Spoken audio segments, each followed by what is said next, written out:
Yo, it's one half of Simply2Mellow. This is Dro. This is Ant, aka Tony Too Wavy, aka Chuleta, and you're not tuned in with Black you heard?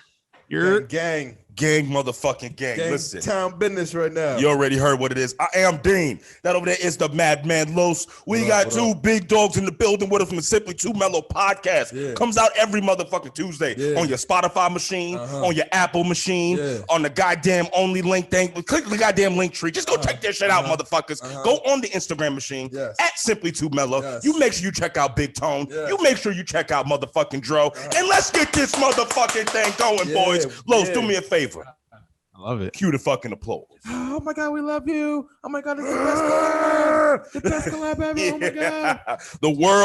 The podcast worlds have collided. Yeah, man. This is a year in the making, a year and a half in the making. That's a fact. So kudos to finally let's locking in and getting the two platforms together, man. Hell yeah. This is fucking gonna be great. Now listen here.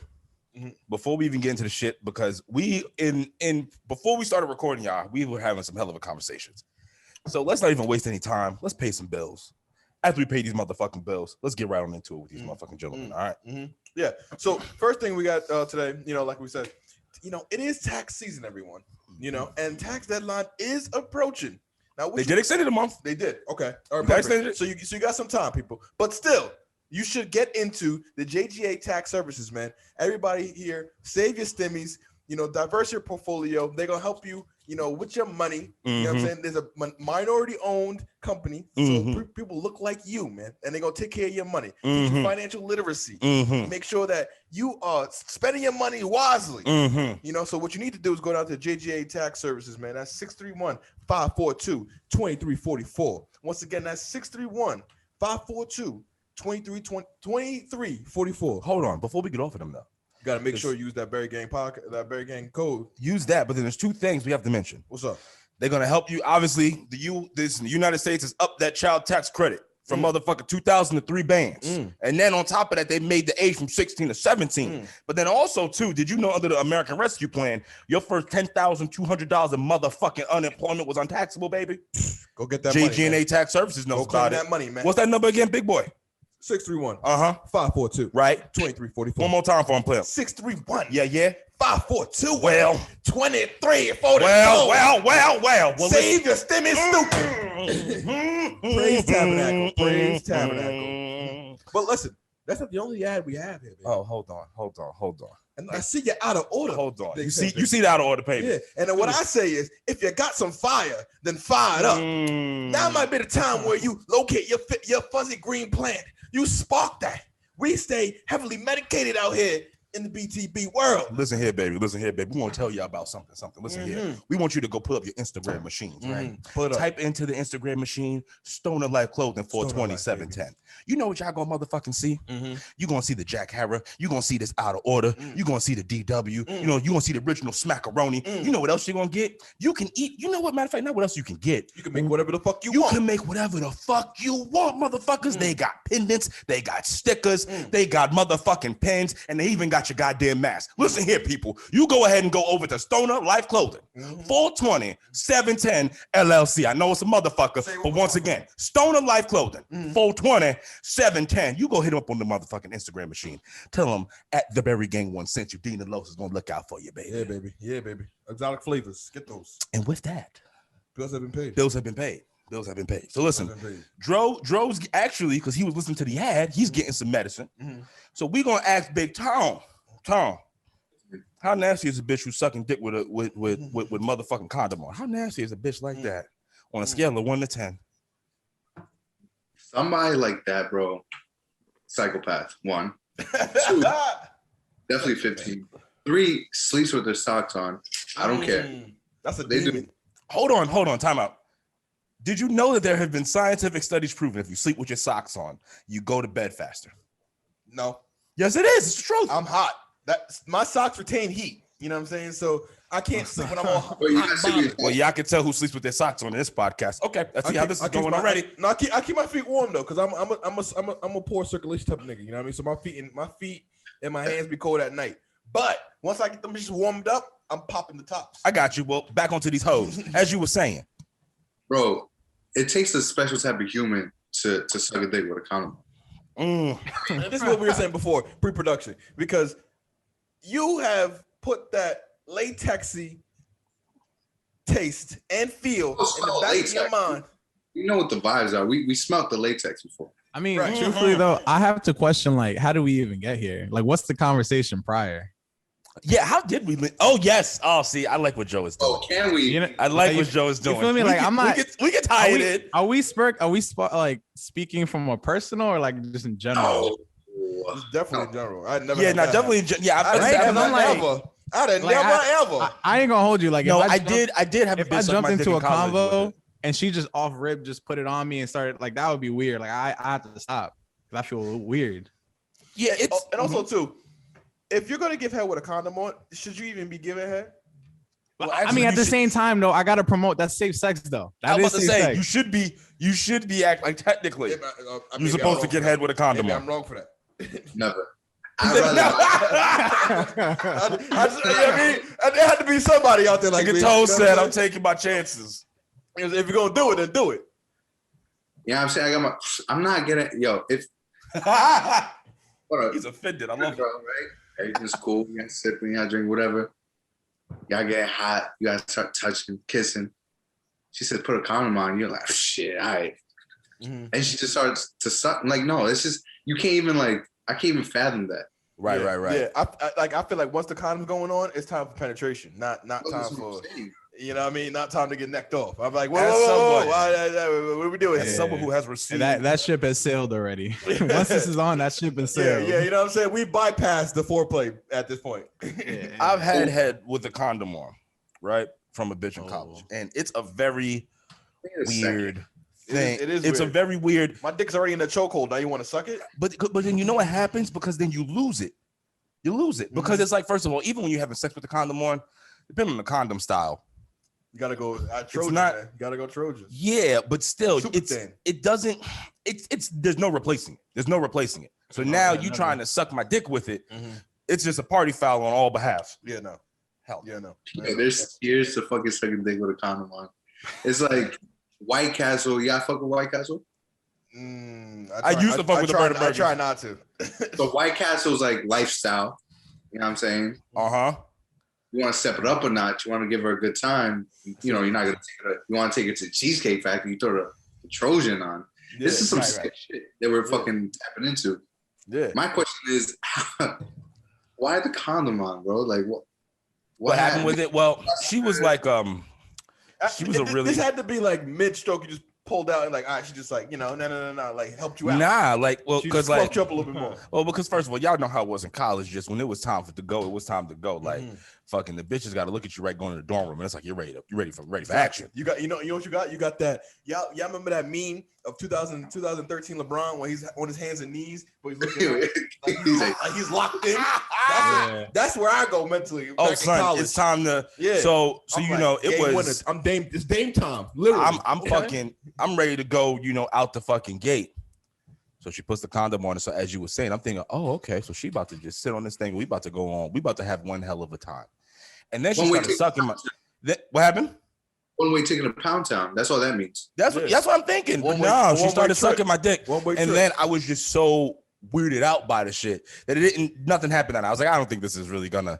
This isn't. Our vibes aren't on the same wavelength. The fact that you're sucking my dick with a fucking condom on right now, and then you're mad at me. The fact that I'm just like, what are you doing? Yes, I just left. You know what I'm saying? Big black guy. No. So- No, she ain't called. No. So can we get before we get Thank into God. the more serious things? I like this boys chat, locker room chat here. Can we talk about some of our historical fuck ups in hookup history? Can we talk about that? I can write a book. I got one. I I got settled one. bad games. I got one. So, back in college, you know, toward the back, I think it's my junior year, I had bagged this girl. I'm excited because she was my first chocolate in a while. You know, being upstate, it wasn't really much options for the Right. colors. Mm. Excuse me. So we go back to the room. Mind you, I'm fucked up. So I bring her. We go to get food because that's the thing to do. You bag it in the club or the bar. You go get food on your way back. You smush. Call it a night, right? So we Smush, right? So we are getting the pizza. I think I got a chicken roll. You niggas when you drunk, you got the drunk munchies. Niggas It's pick over. out. Niggas It's pick over. out. They pick out. Yeah. You want everything in the book. So I ate mash. I ate like half a meatball parm, like what I mean, like chicken roll, pizza, highly acidic foods, right? So we get back. I feel like I already know where this is going. We're gonna blame it on the food. Yeah. So we get back to the room, right? Mind you, it wasn't my room because my roommate was occupied with his girl in there, so we had to take somebody else's room. So we lay in another nigga bed, and I'm about to do the deed to the nigga's bed, right? So. As soon as I laid down, like head hits the pillow, the worst case of the spins come, right? So I'm talking like I'm in like ultra universe, nigga. I'm like Wolf of Wall Street on a Quaalude, my nigga. Ooh, this is wonderful. How many Quaaludes? The delayed one, nigga. I love it. The time bomb one. Uh-huh. So I get up, I'm like, whoa, okay, it's way too early. Right. Way too early to get into this. So I go into the bathroom to go compose myself. I'm like, all right, come on, man. Splashing the water in my face, slapping myself. I'm like, come on, champ. You know what I mean? Fuck messing with my shoulders and shit like a boxer. So I'm like, all for naught, but continue. I'm like, oh, come on, baby, don't fuck up with me now. Talking to my dick, I'm like, we need you. Let's go in there with the same mindset. You know what I'm saying? Let's go with an organized game plan. You know what I'm saying? First quarter, this is my first 15 plays. You know what I'm saying? You're supposed to have the game plan ready, but you can't even run play one. Right. All right. So I'm like, all right. Bill Belichick would be ashamed. Right. So I feel the up truck coming. So I'm like, oh shit. Oh no, this is not good. This is not good. Mm-hmm. So I go into the stall or the bathroom, right? When I tell you motherfucking Picasso, motherfucking Basquiat came out, motherfucking Van Gogh came out. That middle stall of that bathroom, painted in all types of red shit. All because I done had every pasta, pizza combination. Oh, yeah. So you pretty much saw your food that you ate, bro. It looked like a murder. That's amazing. It was all over the floor, all over behind the toilet. Yeah. On the toilet paper, the whole shit. Did you fuck though?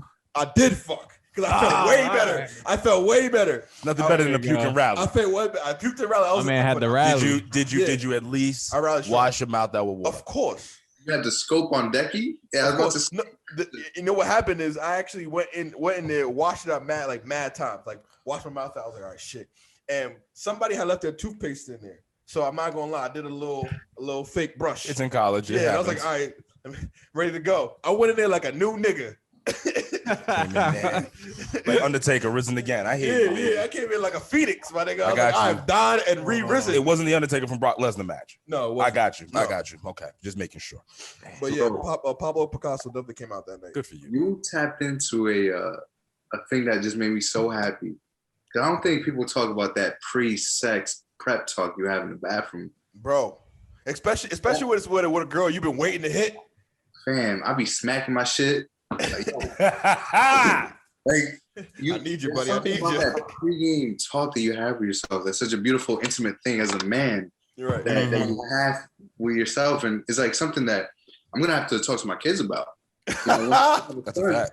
I'm gonna have to tell them, listen, my brother, you're gonna go in that bathroom. You're gonna get yourself ready. It's something that is a very intimate thing that I'm glad you guys share that, because I definitely be having them pep talks. Yeah, that's behind the scenes shit. You know what I'm saying? Oh hell yeah. So what about y'all? Y'all got any crazy traumatic hookup stories? Let's see. Y'all look like prior sluts, so y'all definitely 100%. I'm gonna bet fucking look at this nigga smiling. I'm gonna bet money. Look at these niggas. Both of them. Oh, nasty. Hey, Good for y'all. Nah, I'd say tragic in terms of not by my doing. You see what I'm saying? There's this one girl that would come up from Florida. Blame it on her. Florida. And I've been, scoping for years. She never gave me nothing. Finally, she comes one year, she broke up with her mans or whatever. Boom. I'm in there. we're at a fucking teen night. This is how nasty we are. We wasn't even 21 yet. It was like one of them like bullshit little like. Oh yeah. I remember this in high school. Biancos. Remember this in high school. Yeah. Niggas remember Biancos? Damn. It was nastiness. I saw y'all remember the Crazy Donkey? Yes. Yeah, man.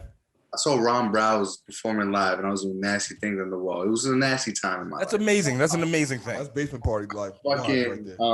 so whatever, she's single now. She would come up for the summer, Right? Chilling, and then she's with it. I had the big body of cord at the time. I was probably like 16. Oh shit. I had the big body of cord. She said, "Yo, like, let's get the fuck up out of here." I said the third. Okay, you know what I'm saying? I stopped by the bathroom real quick. One, I had to pee. Two, talking to myself, I'm like, yo, my man, it's about to happen. You've been waiting for like 3 years. You know what I'm saying? We go to the whip.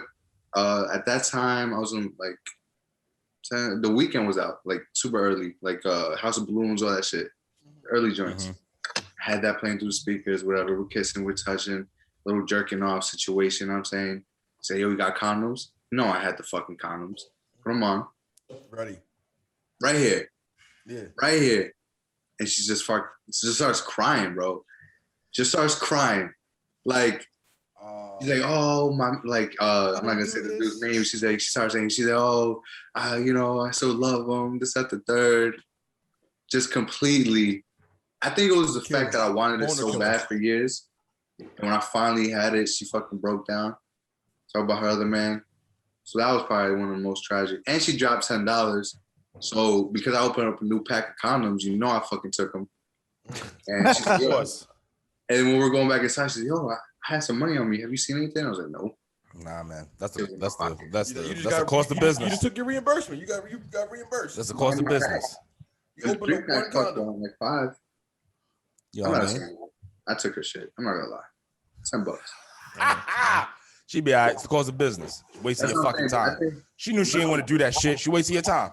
I ain't Picasso to do it. I don't know I didn't know what to do, bro. Like, she just started fucking crying, and we're like, all right, so this is done. That's a boner killer, mood killer situation anyway. It's 100% shit. Now it's like, now I got to bring you back in here, and then you look awkward as fuck when your dick shrinking, and you like, dick still out in your hand, and you just like, do I put it back now or? I should say retreat. Let's just say.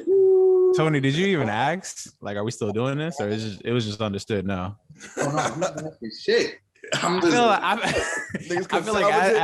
feel like as my meat is turning shrimp, I'll just be like, "Are you dead ass? Like, we really not doing this?" Like, you got to do the double check. We're living. This is the life we're living now. It was a terrible time. Have y'all ever got hit with the? Hold on. We ain't here, Dro. Oh yeah. Oh damn, son. I thought we was just gonna graze over me. No, yeah, we're right. This is awkward. But I'm pretty sure I have one in this that's gonna be worse than everything. I don't even like.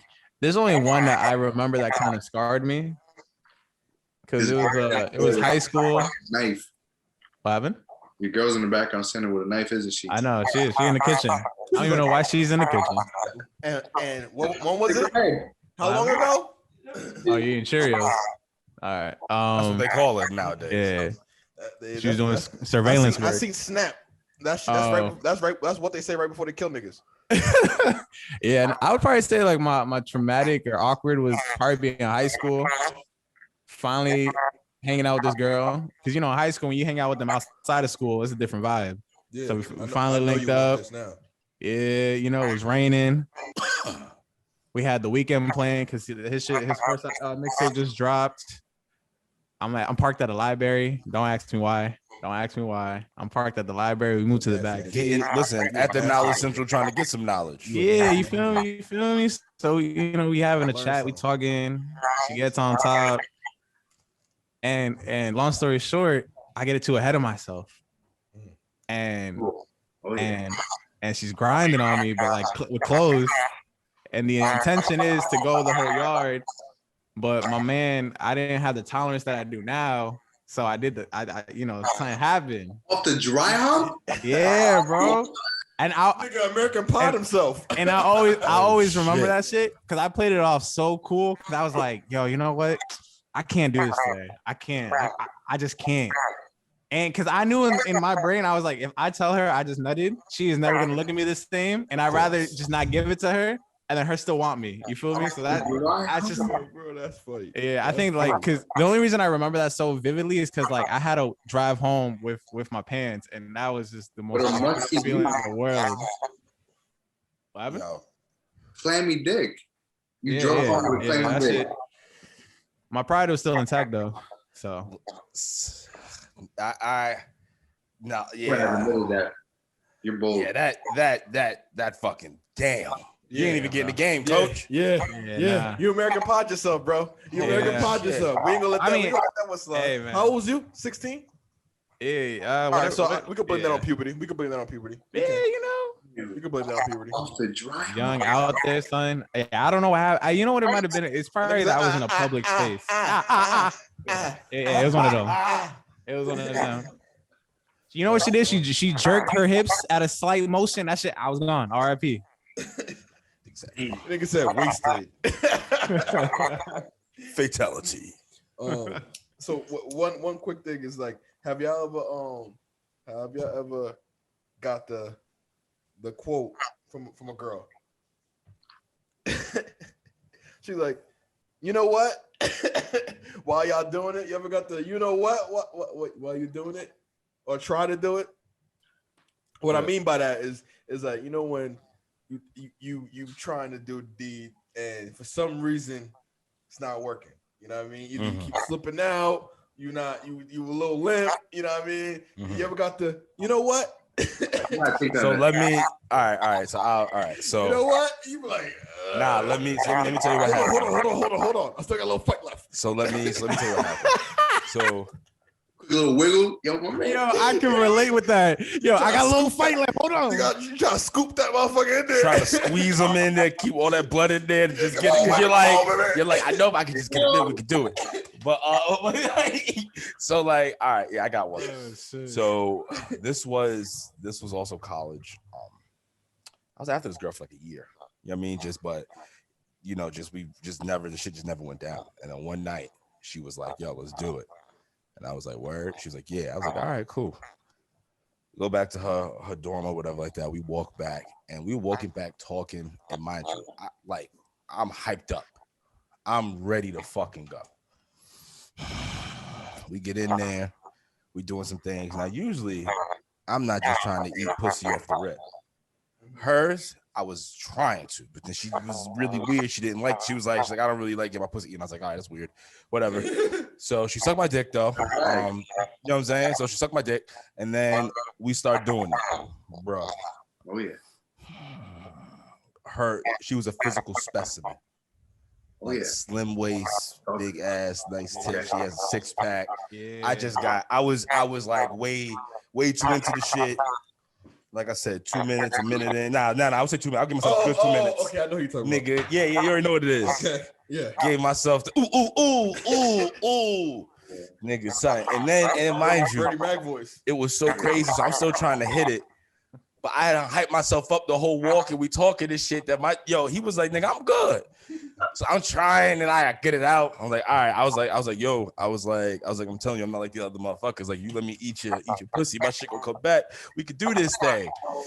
Nigga, she was just like, nah, we can, you know what? We just gonna go back to the party. It's cool. I was like, damn. I said, I'm not trying to leave my name out like this. She was like, nah, it's cool. It's cool. It happens. I was like, yo, take it as a compliment. Your pussy is just great. It's great. I said it's out here. I said you 3-0'd me in one round. I said, there's nothing I can do. I feel like that has to be a compliment, though. Granted, he was talking shit, but I don't know if he was talking shit. No, I wasn't. But we no. We both were. Spicy. Well, yeah, we both were talking spicy. We both were talking like, spicy. yeah, I'm different. Yeah, I was You different. never met a nigga like me. I guess you did. Two shot over. I feel like I'm so toxic. I would just flip that back on her. Like, why do you have such great box? Why would you do that? Come on, son. You got to slow down there. How did it get that? How did it get like this, bitch? I'm like, bitch, you stole that from me. I'm robbed. Son, You cheated me out of a nut, bitch. Son, Yeah. that was oh god, that was terrible. Nah, I know women thinking like that too. Like, I'm gonna give them a throwaway nut. that one was disposable, baby. That wasn't even the real one. There's nothing like that, bro. You think you about to fucking go crazy, bro? and then you just fucking shoot, and you're like, dang. All you gotta do is hold me though. You know what I'm saying? Sometimes just hold me. You ever just, especially like, let's just say you're missionary, right? Going at it. Wow, you shoot early. I just fall. Hold me. I just fall right into their chest. Just pat me on the back. Tell me it was a good job. You just embracing that moment of weakness. I feel it. That's actually a genius thing to do. Take it easy on those ladies. It should be happening. Sometimes you have a bad game. Yeah. Listen, I can't be LeBron James every night. Not every night. And then especially like I said, she was like a physical fuck. Physical fucking specimen. I just was like, oh yeah. It'd be like that, bro. And nothing's worse when you about to like, you fucking about to hit the jackhammer joint, you about to go crazy. And you know, a couple bumps. Nah. You fold after 3 cards. Yeah, I know. Bro, that shit hurts. Can you tell the that story? That shit hurts every time. How you were a culprit, a suspect for a body that you didn't even catch. Oh yeah, we could talk about this. All right, so let's talk about this one. So all right, boom. So I was dealing with this chick, right? I was dealing with this chick or whatever the case may be. Me and her were like on and off, but whenever we would go off, I would go off. You know what I'm saying? Like I'd be out here doing whatever it is. And so this nigga Los is out here living his best life. Now we in college, and mind you, I'm fucking yoked at this time. Los is tall and slim. He's got this slim athletic build. I'm like a mini fucking bowling ball. We look nothing, our body types are nothing alike. Right. He's fucking this chick who is the chick I was dealing with, like best friends, roommates, because they lived in a triple. Okay. So the chick I was dealing with, best friends, lived with the chick he was boning. So he's fucking this bitch. When were you fucking her? Like in the evening time, like 4 or 5 o'clock. 4 or 5 o'clock. So anybody's liable to come in there. And it was like a weekday too. Yeah, it was. It's a weekday. Anybody liable to come in there and shit. But like it was that. like completely dark. I was under the covers. I was like incognito type shit. Yeah. He fucking like a ninja, nigga. Take over. Now I'll take back over when it applies to me, but you take over now the details on what happened when you were fucking her and how it crescendoed to me getting blamed. Okay. So basically, I'm on top. I got the blankets on me. To my perception, nobody was there because we was making noise for a good like 30 minutes before anybody really said anything. So I'm convinced her roommate, she couldn't have been sleeping that hard because shit was shaking in there. You know what I mean? It was on the Richter scale. You know what I mean? So I'm like, damn, you nasty. You said off the Richter scale? Okay. Yeah, talking shit. You know, I see this you. is back when I had the young man, the young man power. You know, when you're in college and you knock it and shit got the shit knocking off the desk and shit. You feel like a superhero. Category 8 fucking. Yeah, you know what I'm saying? You're like, yeah, I'm the man, nigga. I'm the man, nigga. So yeah, I got the blankets over me. So then, her roommate like pops up and like turns the light on, and she goes, "Really? So I like instantly just cover myself and like just lay it like I'm on top of her, basically. Wait, is this like in the same room? Where are you again? Yeah, they're in the same room. Yeah, it's a triple, so it's like basically a big ass room. So, but there's like 3 beds in that room. Yeah. Oh, you are a wild man. Right, but when I came in, I scanned the room. I did not see. Right. Obviously he didn't. I didn't do it well enough, but I didn't see any. It was a thermal scan. I ain't see shit. So. Yo, I feel like at that point though, if I heard this shit going on, like I have to turtle myself up. Like fuck. That's what I did. I turtled myself up. I did not pop my head out. So I don't even know how they even thought it was him. Because I had the hood on. Like she did not see my face. As soon as the lights came on, I was like, oh, and I like covered up. So eventually she comes out. They're talking. She goes out. I get my shit, and mind you, I lived a floor under her, so I was in my room in like 0.5 seconds. So. Right. I'm back in my room.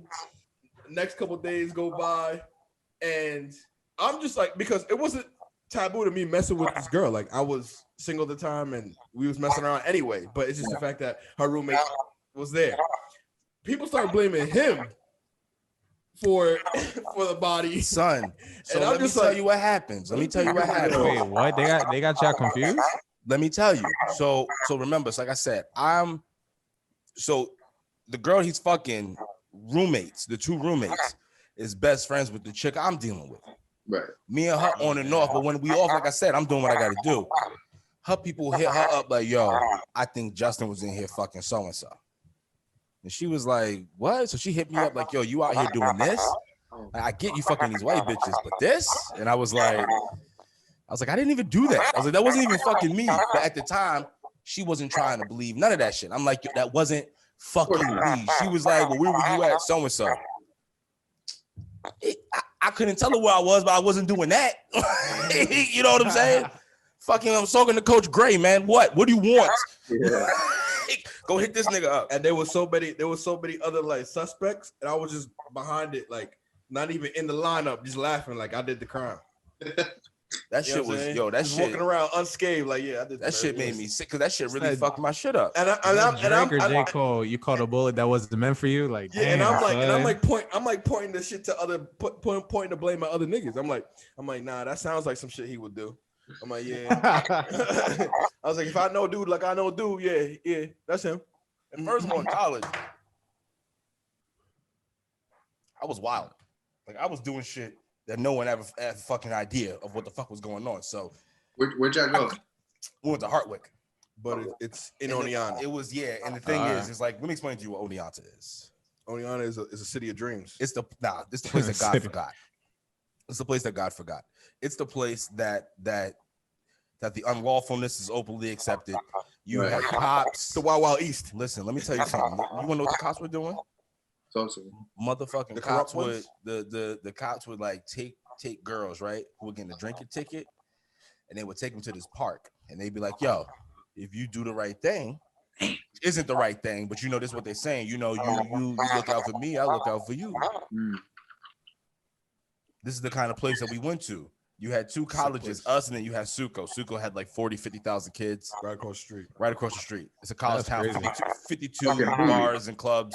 It was a you have Goonie style fights fucking right in front of the police precinct. It was a terrible place. Like my kids can never go there. The bar was right across the street from the police station. Yeah, it was terrible. Like, you know what I mean? Like it this was is some wild shit. Yeah, it was a wild time. You know what I'm saying? So it was like that when people say shit was like a movie, shit was like a fucking movie. Like I wish I would have had the wherewithal to walk around with a camera. One day we're gonna write something. There's gonna be a few of us that we're gonna write like a fucking like a basically true kind of story about that college town, because it's really not, because even the shit that you hear before we were there. Crazy. Son, how are you? What is this, upstate New York? Yeah, nigga. Yeah. What? I mean, that sounds like an upstate thing, I guess. And the nickname for it is Stoneyonta. So I'll just tell you that. Oh, I like that. That sounds great. It's a great place. So you know how you get down with that one. But yeah, so I think that was good. That was a good, feeler, good locker room talk. A lot of people say, "Oh my God, they're toxic," but suck my dick. You bitches are toxic too. First of all, let me tell you something about you hoes. All right, let me tell you something about you fucking hoes. Tell them, bro. Y'all are motherfucking no, because they just. I'm winning this shit right now live. Hold on, I always got to catch on IG after. Let me take my drink. Try to go a little further. Yeah. Because we here. Because here's my thing. When it comes to these women, you do the same thing we do. Just as much as you fucking hear about fucking men who got fucking side bitches and fucking doing this, doing that. You hoes are out here doing the same. Married, having kids by other niggas, passing them off as your fucking husband kids, having other motherfuckers just in the clutch, bitch. Or matter of fact, let's even take the cheating shit away. Weird the reason these bitches are terrible, but the reason that you cannot find a good man is because you do not want one. Okay, Kevin Samuels. I said it, and you want to know why? Oh wait, he said that? No, I'm saying, but that's the type of shit he'll say. But it's the that's truth, definitely some type of shit he would say. Because no, it's the truth. If you listen, you want high class men.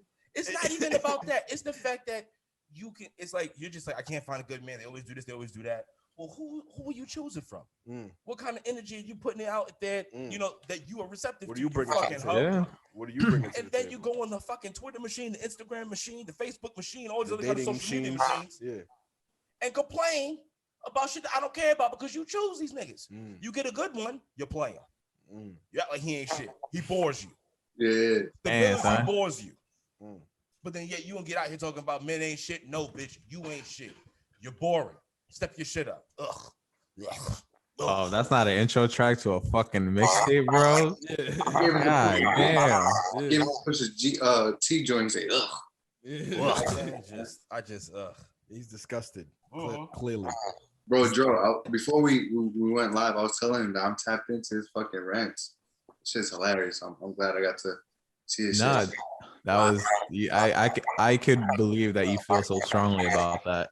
And it makes me think about bitches now. I'm like, damn, fuck these bitches, bro, for real. They listen. This is what listen. All I am is listen. Shout out to the God Patrice O'Neal. Oh yeah, because me and my friends already had this mindset, but then when he articulated in the way, I was like, oh, it's the truth. It's like, yo, he made it digestible. What?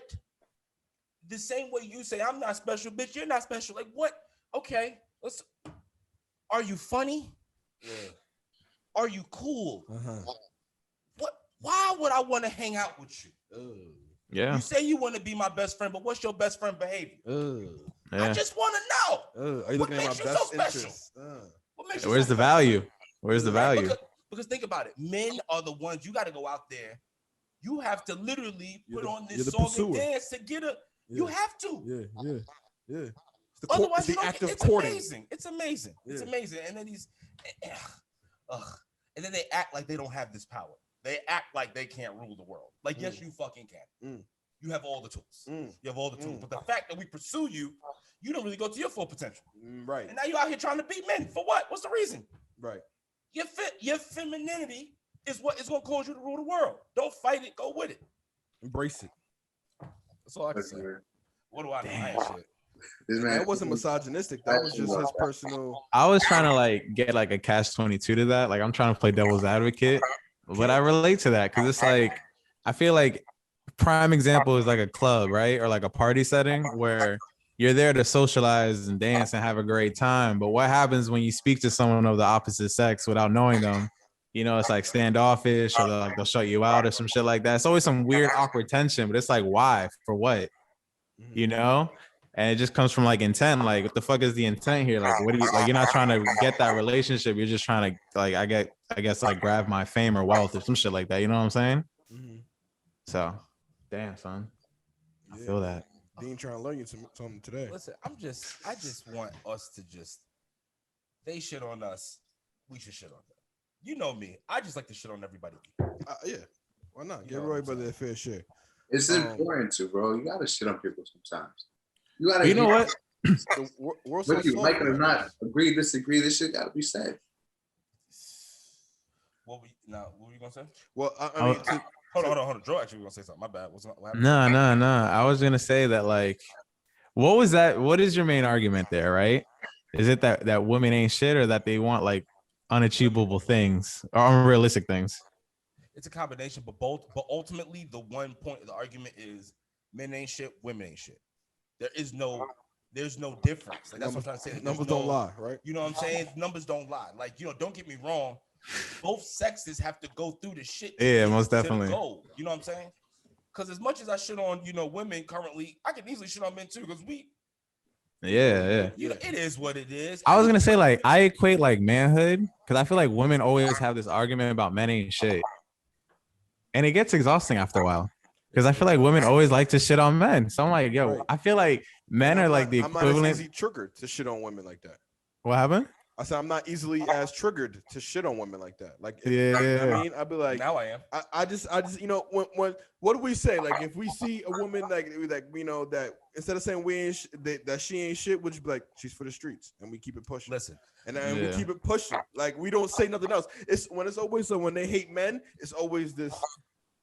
We don't take that shit to heart. Generalization, you know what I mean? I'm like, damn. Sometimes it's just hard. But like, yo, this is the ticker right here. And I just found this out yesterday because, smoking makes you enlightened and shit. I was like, I feel like men, because of all the years of what men have done to women, I guess, is on the same path of like how we treat like Caucasians. You know what I'm saying? And like when it comes to race and shit like that. where like no matter what, even if you're cool, like you still gotta own up to the bad shit that like as a collective y'all have done through all of history. And so like, cause for me, like I like to kill beef, and I'm always like, yo, what the fuck started this beef? Like, why do women hate men? Like, why do we hate each other so much? Right. And I just feel like it's probably that. Yo, that's actually, that makes a lot of. Oh, hold on, we just gotta. There we go. We almost had a copyright infringement, but we don't anymore. Beautiful. Yeah, some music started going. I was like, oh, good ear. So, but yo, that's a hell of a point. So basically, his point when you left, he basically said that the way that women treat men, or the way that we treat Caucasians, you just gotta, if you're good, you gotta own up to it. You still gotta like if you were German, you know what I'm saying? If you're modern day German, you gotta own up to shit that happened. Even though you can't control, you wasn't around. I don't make the rules. I feel like Attack on Titans, the LDNs or whatever the fuck. It is what it is, though. Like that shit real. You just gotta own up to it. I don't make the rules. I'm not mad at it. Yeah, a conversation will always, that argument will always be had. It will never be settled. Yeah, and I feel like it, especially because the same system applies. You know what I'm saying? It's just modernized now. You know what I mean? So it's like you gotta kind of acknowledge it and kind of understand that this is today's paradigm. In order to like really move forward, because it's like. You can't be ignorant to the times at hand. You know what I'm saying? Yeah. And now shit has gotten so like in your face because racism has come out a little bit more that to be ignorant now is like, come on. Man. Yeah. You know I mean, like, how do you not see racism now? Like people are getting shot. Like you see it firsthand. You know what I'm saying? And racism is so like fucking vague and various. There's a scale. You know what I mean? Because we can see it at the macro level, and we see it at Target. You know what I'm saying? The gas station. You know what I'm saying? Like, so it's like to be ignorant now to all the shit that was going on. And I don't like to generalize sometimes with saying like if you're a Trump supporter or you support Blue Lives Matter that you automatically or racist or anything like that. I definitely don't want to go that just with that disclaimer out. You know what I mean? But I just feel like sometimes like we can't really have a real conversation about it. And I will say this on terms of like people of color and like black people, like I feel like sometimes we actually don't want to hear what white people have to say about race because we just don't honor we don't validate their thought. Opinion. Yeah. You know what I mean? So it's like I don't know if it's an automatic defense or we just don't do it, but I feel like that kind of hinders the race talks, I guess. I think that's personally certain people, because like, so for me personally, everyone who like what you see on camera with Dean is me, and Lowe's can attest to it. This is really me in real life. Actually, like my friends that are closest to me get a worse version. Like this is like this is a PG version y'all see. Yeah, so I gotta like glam him up before y'all have no idea the conversation. Like the shit that I sent him last night was vicious. Like you know what I'm saying? Like, it's borderline racist. No, it wasn't. No, it wasn't. Fucking Bro, asshole. But real quick, that's funny you guys say that because like it's just funny seeing like another group deal with what they deal with. Like I'm usually the one crazy who would, if there's one person that would get us in trouble off of like my mouth just saying some reckless shit, it's me. And then Joe, sometimes we have to be like, yo, my man, chill out. So it's funny that he has got to polish you a little bit, and you have to like, I gotta hit him with the buffer. yeah. I'm his PR. Like you know what I mean? Like I got like yo. I feel you. But not for nothing though. Not for nothing. Dro and Los. It's me and Tony's craziness. Let's go fucking like that's you gotta let it go sometimes. No, I do, and I do. Oh no, you definitely do. I do. I'm like, listen, you don't got no change, nigga. Go ahead. Go ahead. It's a balance. It's definitely, but that's what I think. But that's also what makes podcast in general, just like who have the dynamic that we have. Good is the fact that you got like I don't like to call it a good and evil, but you have two arguments. You have two thoughts. I'll say like two different energies. Absolutely. There you go. That's the best way to put it. You know, it's not the same whatever points, but like it's conflicting, but like it's still energy. It's raw, you know, like it's good. And what I think something that what I've learned definitely podding with this dude over the years is like, I remember there's a point in time where I was like, all right, let me just be the relative cool one, the smooth one, because he all my savage thoughts are living vicariously through him. Yeah, So right. I don't really gotta say anything because he's like my savage conscious. So Evil Los. you know what I mean? So then I'm thinking about it, I'm like, yeah, I agree with this nigga like 85% of the time, but there's some of the time he could be on the deep end. So let me rekink my my savage approach. You know what I mean? And make it my own. You know what I mean? So because you know he knows I was there. You know what I mean? And he like he said he's been praying for this shit for like 4 or 5 years. Yeah, this is great. But so hold on, back on. We'll get back onto the racism thing in a second. But talking about potting, let's talk about y'all's journey for a hot second. Let's get into it. Like I said, we're just gonna have a podcast here, folks. We're just gonna let the conversation go. So, what made you two decide to get into it? Because I know what got us into it, but like, and we talked about a little earlier pre-production, but now is our time to really kind of get into it. So, what made y'all decide to run to get into this shit and let motherfuckers know that like y'all need to be fucking heard? You know what I'm saying? Like y'all need to be fucking heard. You know Elevator pitch. It was like two things. One, we were always the friends out of our friend group that people will come to for shit, right? Advice, good listeners, whatever, good conversation. And we found that our like happiest moments is when we're just sitting there kicking the shit, right? And so we'd have like, you know, like you go out to eat, whatever, and then you fucking sit in the car for hours just talking shit, just like having these deep conversations. So we enjoyed the act of sitting there bullshitting with your friends, just talking, right? And on top of that, we're two first generation Latinos, first gen too, who are in this creative bubble, and we're trying to like figure shit out, right? And so with Instagram and all that, you know, most of the times, and you know, I think things are shifting, but especially early on, you just see the glamorous shit. You just see, you know what I'm saying, like, oh, like the fame, the money, all that. So we wanted a place where we can show people the process of two first generation motherfuckers with no connections, two creatives trying to figure the fuck out. And so we just want to have a safe space where we can tap with creatives and just fucking show our process. We're super fucking open. Like Joe told you, who came into the fucking Levi's off a dry hump. I'm telling you about my stories. You know what I'm saying? Like we're just two open motherfuckers who enjoyed the act of sitting there and bullshitting with your friends, and we just like said, fuck it. Like, why not? Like, we tell people all the time, fam, we don't know what the fuck we were doing. We just bought these mic stands and just all this shit, and we're just like showing the people that. So it's a safe place for us to create, to tap in with other creatives and show our journey as two motherfuckers trying to figure it the fuck out. You know, just we want to make this a living.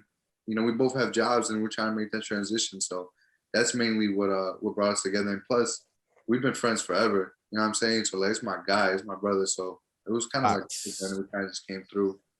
And I don't know if you want to add a little bit to that, but I think you killed that shit. Yeah, that was God beautiful. damn. Yeah, son. That shit, like, listen, that's gonna have to be a clip for you, God. Yeah. Like, you know what I'm saying, right there. Yeah, that was. Yo, that's a. Let me tell you something. Me and him been talking about an elevator pitch. That's a hell of an elevator pitch. Yeah, like you know what I'm saying. Bro, we just you know what it's just being real though. Like that's what it is, you know. And like like same thing like you guys. Like you just feel something special. So when me and Tony link up, you know, it's something special, and we think that you think it's something important to share to everyone because like we're living examples that we don't know what the fuck we're doing wholeheartedly, and it's okay to live your life like that and to talk about shit, and you know, shit just gets better. Let me tell you something. Watching y'all progress, watching what you're doing. You're on the right path. What I mean by that is we also are two motherfuckers who have no idea what we're doing. We have thoughts of what we think we need to do. We have thoughts of how we think we need to move, but we're just fucking doing it. The only thing I can say is just shoot your shots with everything, bro. Shoot your shots with your guests. Word. I'll say that. Like, that's one thing that definitely I think has helped us get to a different place and is going to help us get to that next level is that we didn't give a fuck about, like, we'll embarrass ourselves. Yeah. In the sense of like, and that's just like from creatives to creatives. Yeah. You know what I'm saying? We will go ask people stuff and they will never respond.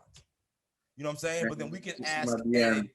but then we'll ask a contemporary, right? And then they'll come on.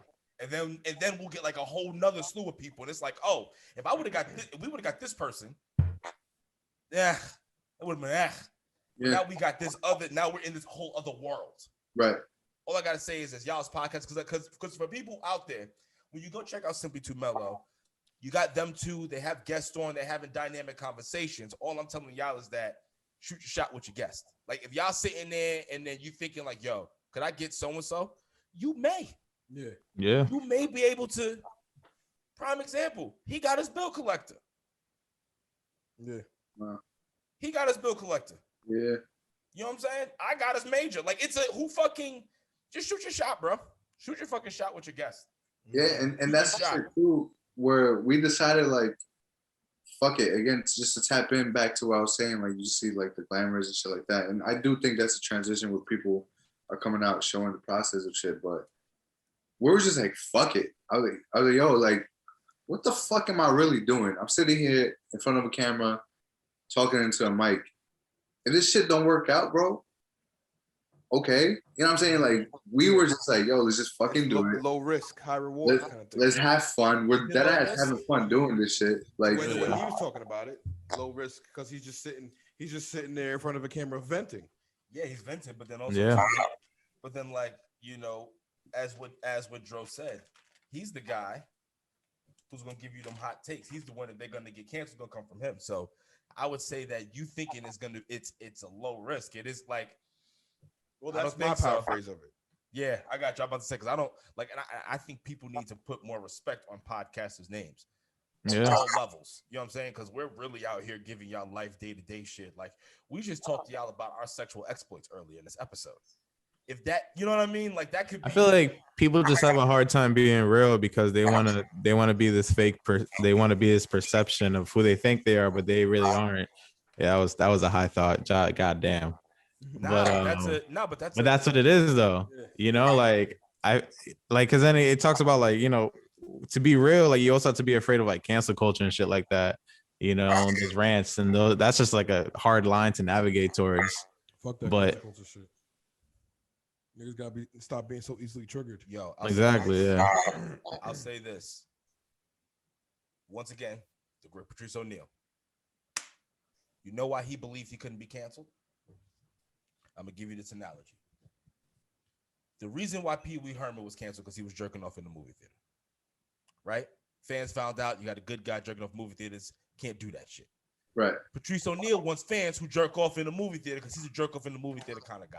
You see what I'm saying? Like, I don't want us to be like that, but I want the motherfuckers we are that, you know what I mean, however it is, rock with us. So real track real.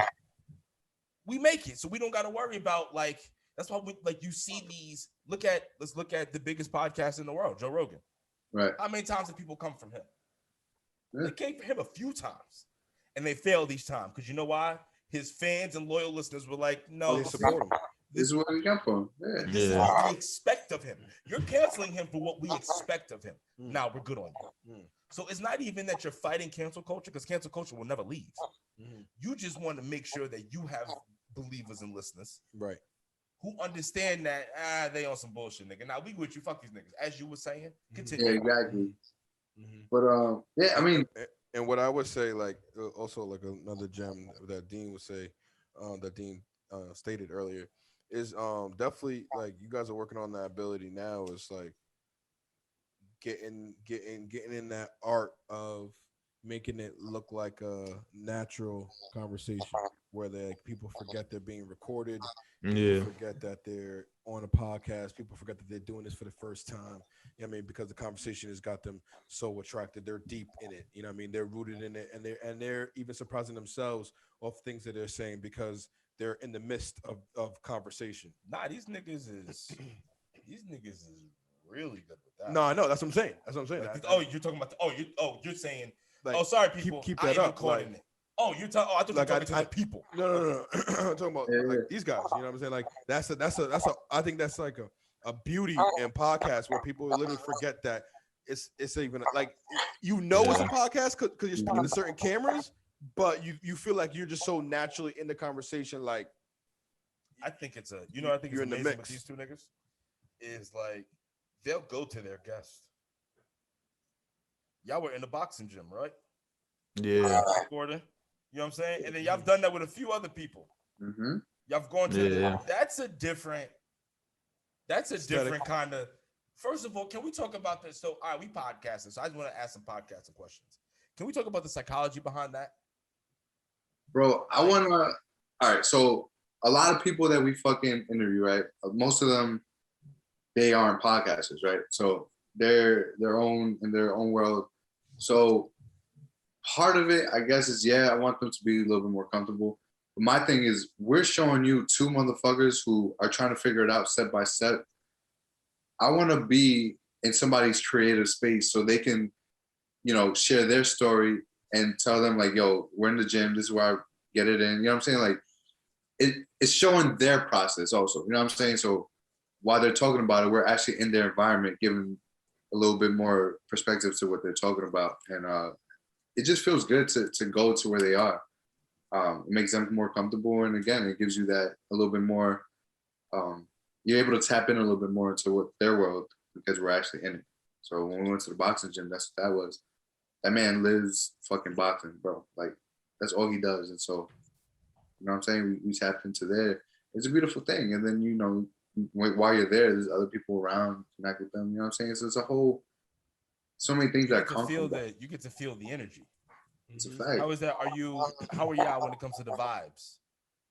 Bro. I feel like it's always different every time. And you never know what you're going to expect.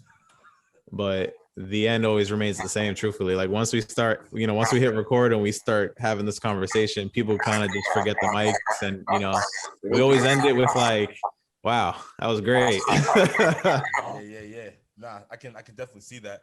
And I think people, can definitely see that too. They need to go see more of it. Check you out on Spotify, Apple, anyway they get their fucking goddamn podcast. Everything. On the YouTube, on the Instagram machine, the Twitter machine. Go ahead and check them out.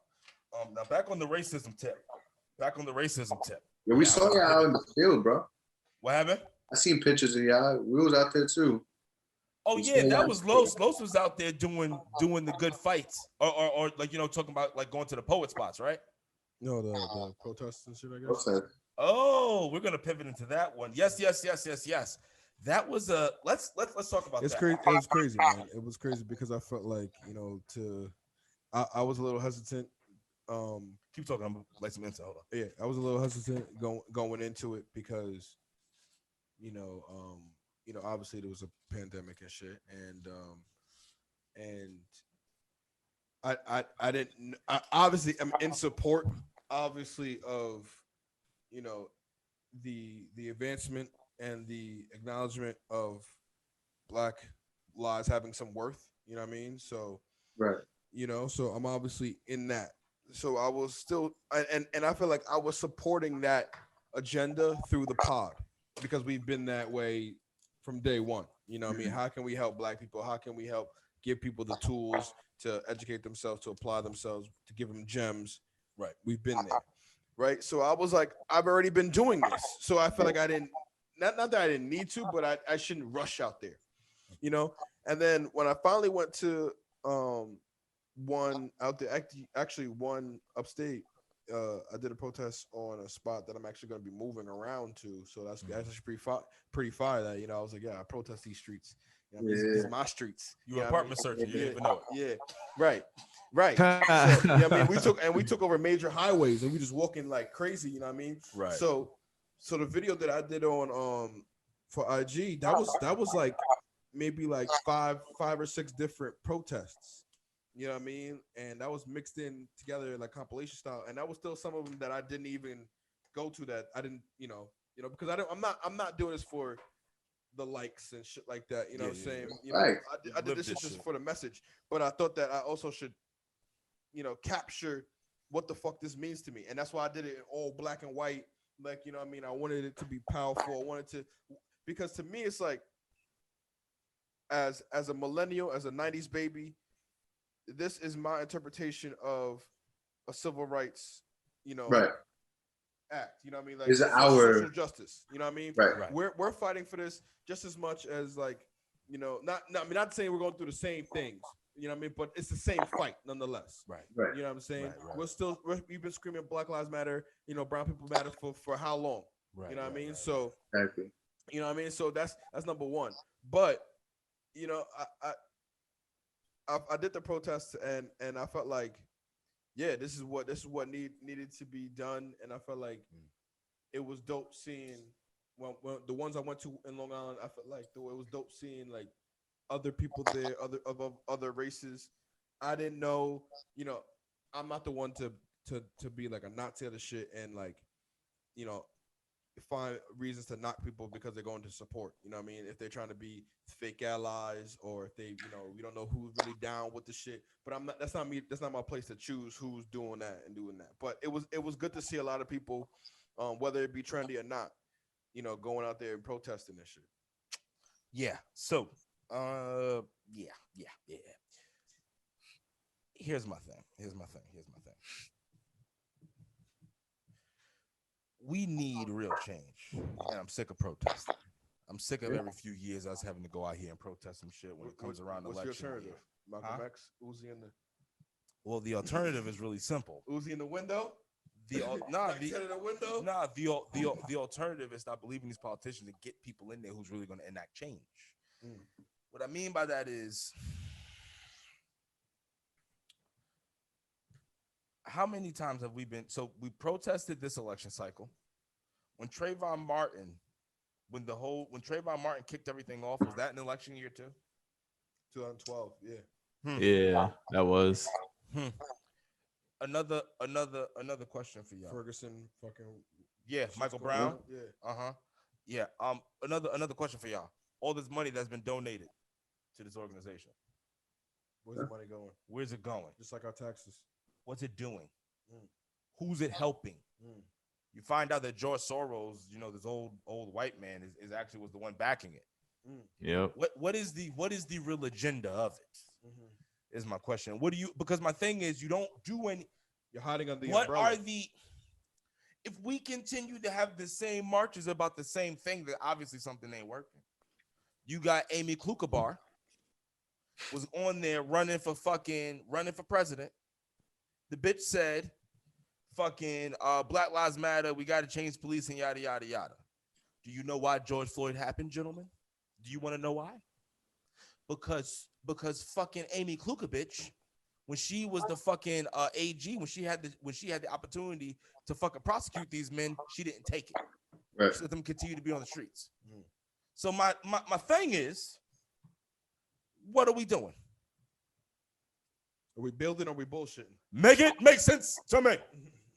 Make it make sense to me. So I want to know. Somebody help me. What's two, baby? I mean, can't be full. I don't know if this is like a question, but like I have to imagine we're at our infancy of like this conversation.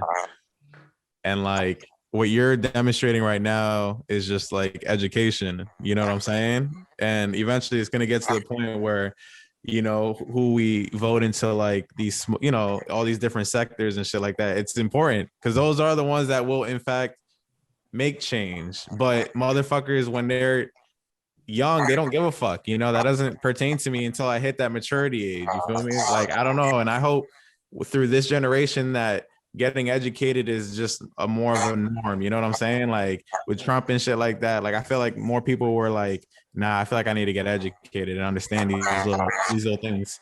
Cause like for me, I feel like it took me to like 23, 24 to really care about politics, And I hope that just continues to be a trend where like younger people keep getting info because then they're going to be pissed. And then when it's time to vote, like we're voting all these old motherfuckers out because this is all like just progressive thinking going forward. I hope. You have to hope. Well, here's my thing. I hope you bring it up. Bring it up. Yeah, we're gonna bring it up because we ain't scared. You gonna talk about Biden? No, I'm not gonna talk about Biden. But I was gonna talk about. You're not gonna talk about how you still got the kids in cages? No, yeah. We're not gonna talk about that yet. We can talk about that, but okay. I wasn't gonna bring that up right now. Okay, I got you. I'll do it later. I was gonna say, and this is for the people like people who are kind of out there are like me who self-govern, who don't really partake in the participation of American politics. I mean, the complete withdrawal, if you will. I can't stand niggas like you. Well, listen, I'm here. I'm living my life because I feel like to me, like, you know what I mean, no matter who I vote in there, if I choose to vote in there, my life is still the same, isn't it not?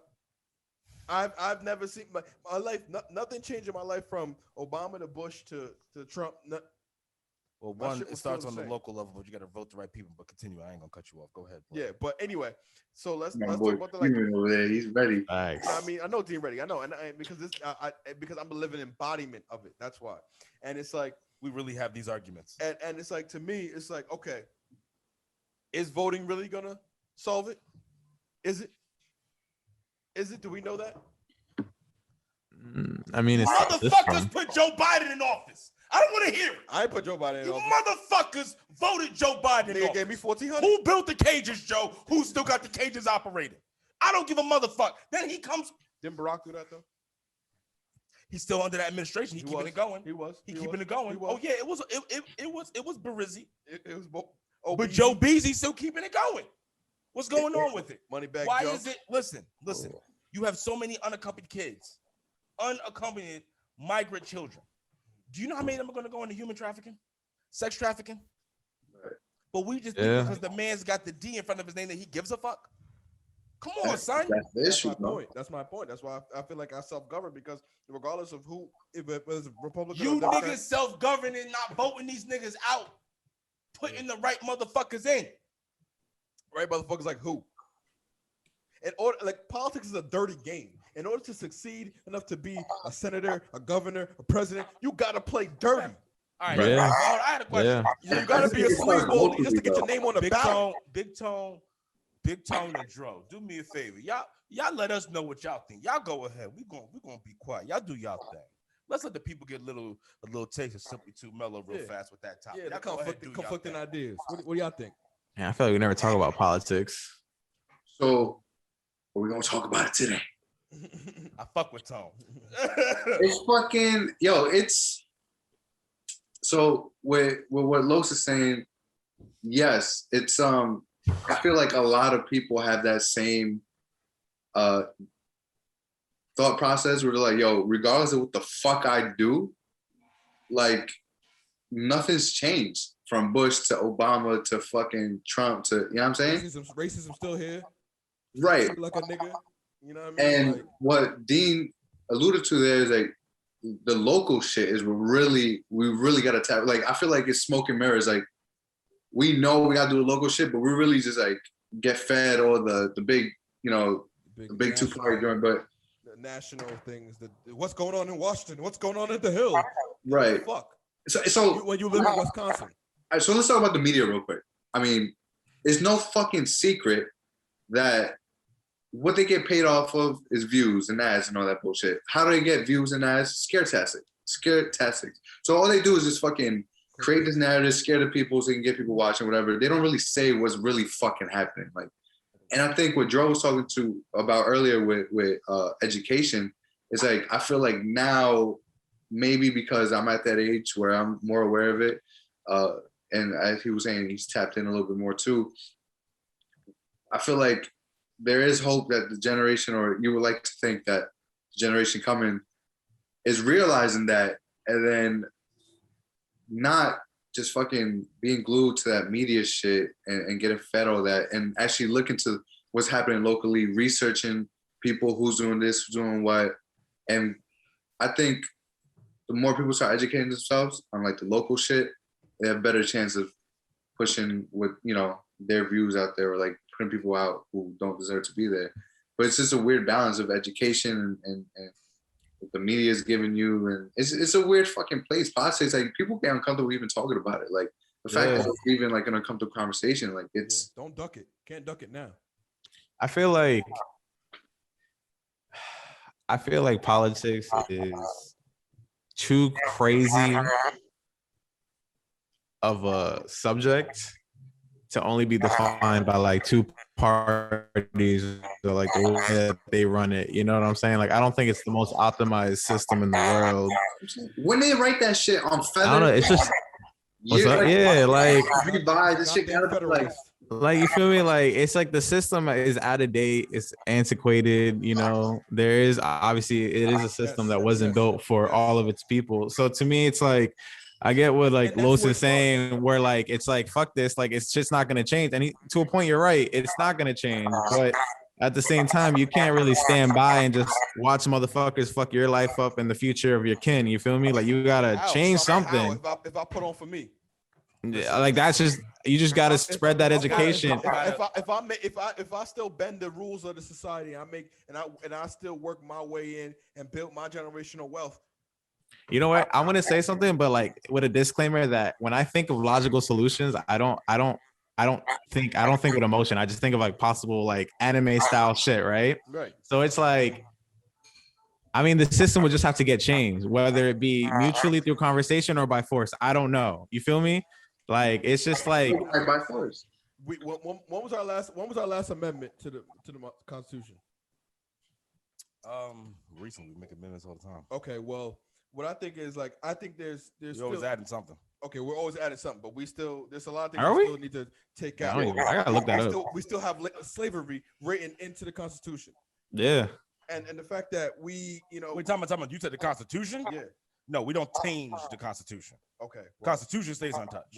Yeah. Amendments get added. Yeah, just amendments. I'm saying if you're asking about amendments, yes, we need to get some change recanted, because the fact that we have that written in law, you know what I mean, it's. I would agree with that. I wouldn't be mad at it. And the thing is, like, we're talking about a system that started in when 17 something. That's what I'm saying. Like, and we haven't updated anything as time have gone on. Like, niggas got whole technologies, niggas got whole different new laws that we need to really like. It's the whole system. Like, and we started off. First of all, America's. You don't feel like we're getting to that area now where like they're starting to realize that and like taking shit down? No. You know why? Because America started. The only people who fucking mattered was white people who own land. Excuse you. White man who own land. That's what I said. No, you said white people. I said white men. You did? Yeah. White men that own land. Okay. You know what I mean? So to this day, what is it? White man, Right. Yeah. So I don't. Yes, we've made progressions, especially as Black people. We've made fucking leaps and bounds as people of color. We've made leaps and bounds to the Hispanic community. We have shown our appreciation to the way y'all unify and trying to collect y'all dollars. You know what I mean? So that's niggas need to take a fucking page out of y'all books. Yeah. It's fucking ridiculous. Yeah, facts for sure. Yo, crazy. But yeah, you know what I mean? We made leaps and bounds to a system that wasn't for us, that from day one they slated us with no value, even though they were trading us for the highest of prices. Yep. You know what I mean? So it's like we've every kind of disenfranchisement they have made for us, we've made another adaptation. We've made another little juke. We're the most elusive people on the earth. Yeah, but we need to run this bitch. And what I mean by that we do need to run this bitch. And what I mean by that is in the sense of American culture. They don't want to do that though. American culture is our culture. American culture is our culture. You see what I'm saying? So it's right. So all right, urban culture. And it goes back to that first generation shit too, where like this wasn't paved out for us how this is supposed to look like. You know what I'm saying? Like our youth and like growing up, like we're first generation. Like there wasn't a lay of the land. You feel me?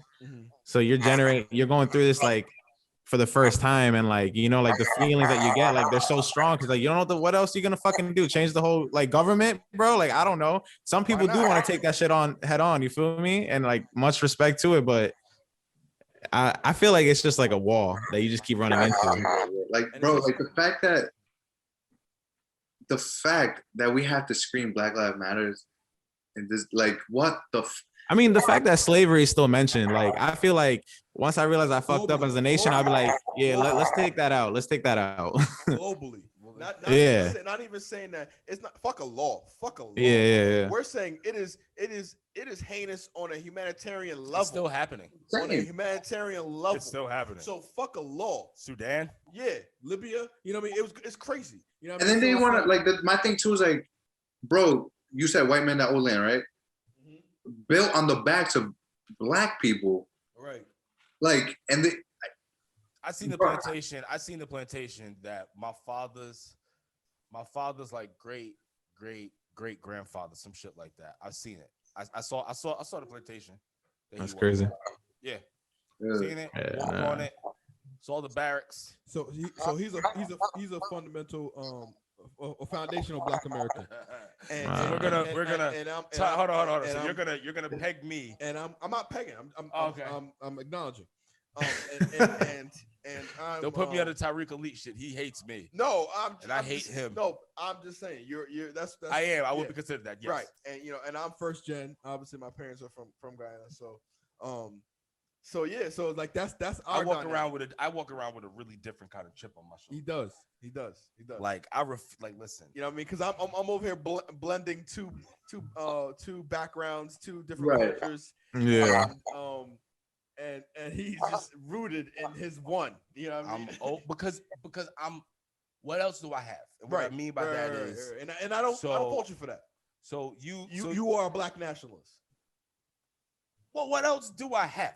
Right. Like, you know what I'm saying? Like, I'm a Black American. Yeah. What That's do you him. think white That's people- him. That's him. White people like they don't know guy. They don't give. You're Black to them. You know what I'm saying? So like they No, okay with that. but well, see, what I mean for him or even for y'all.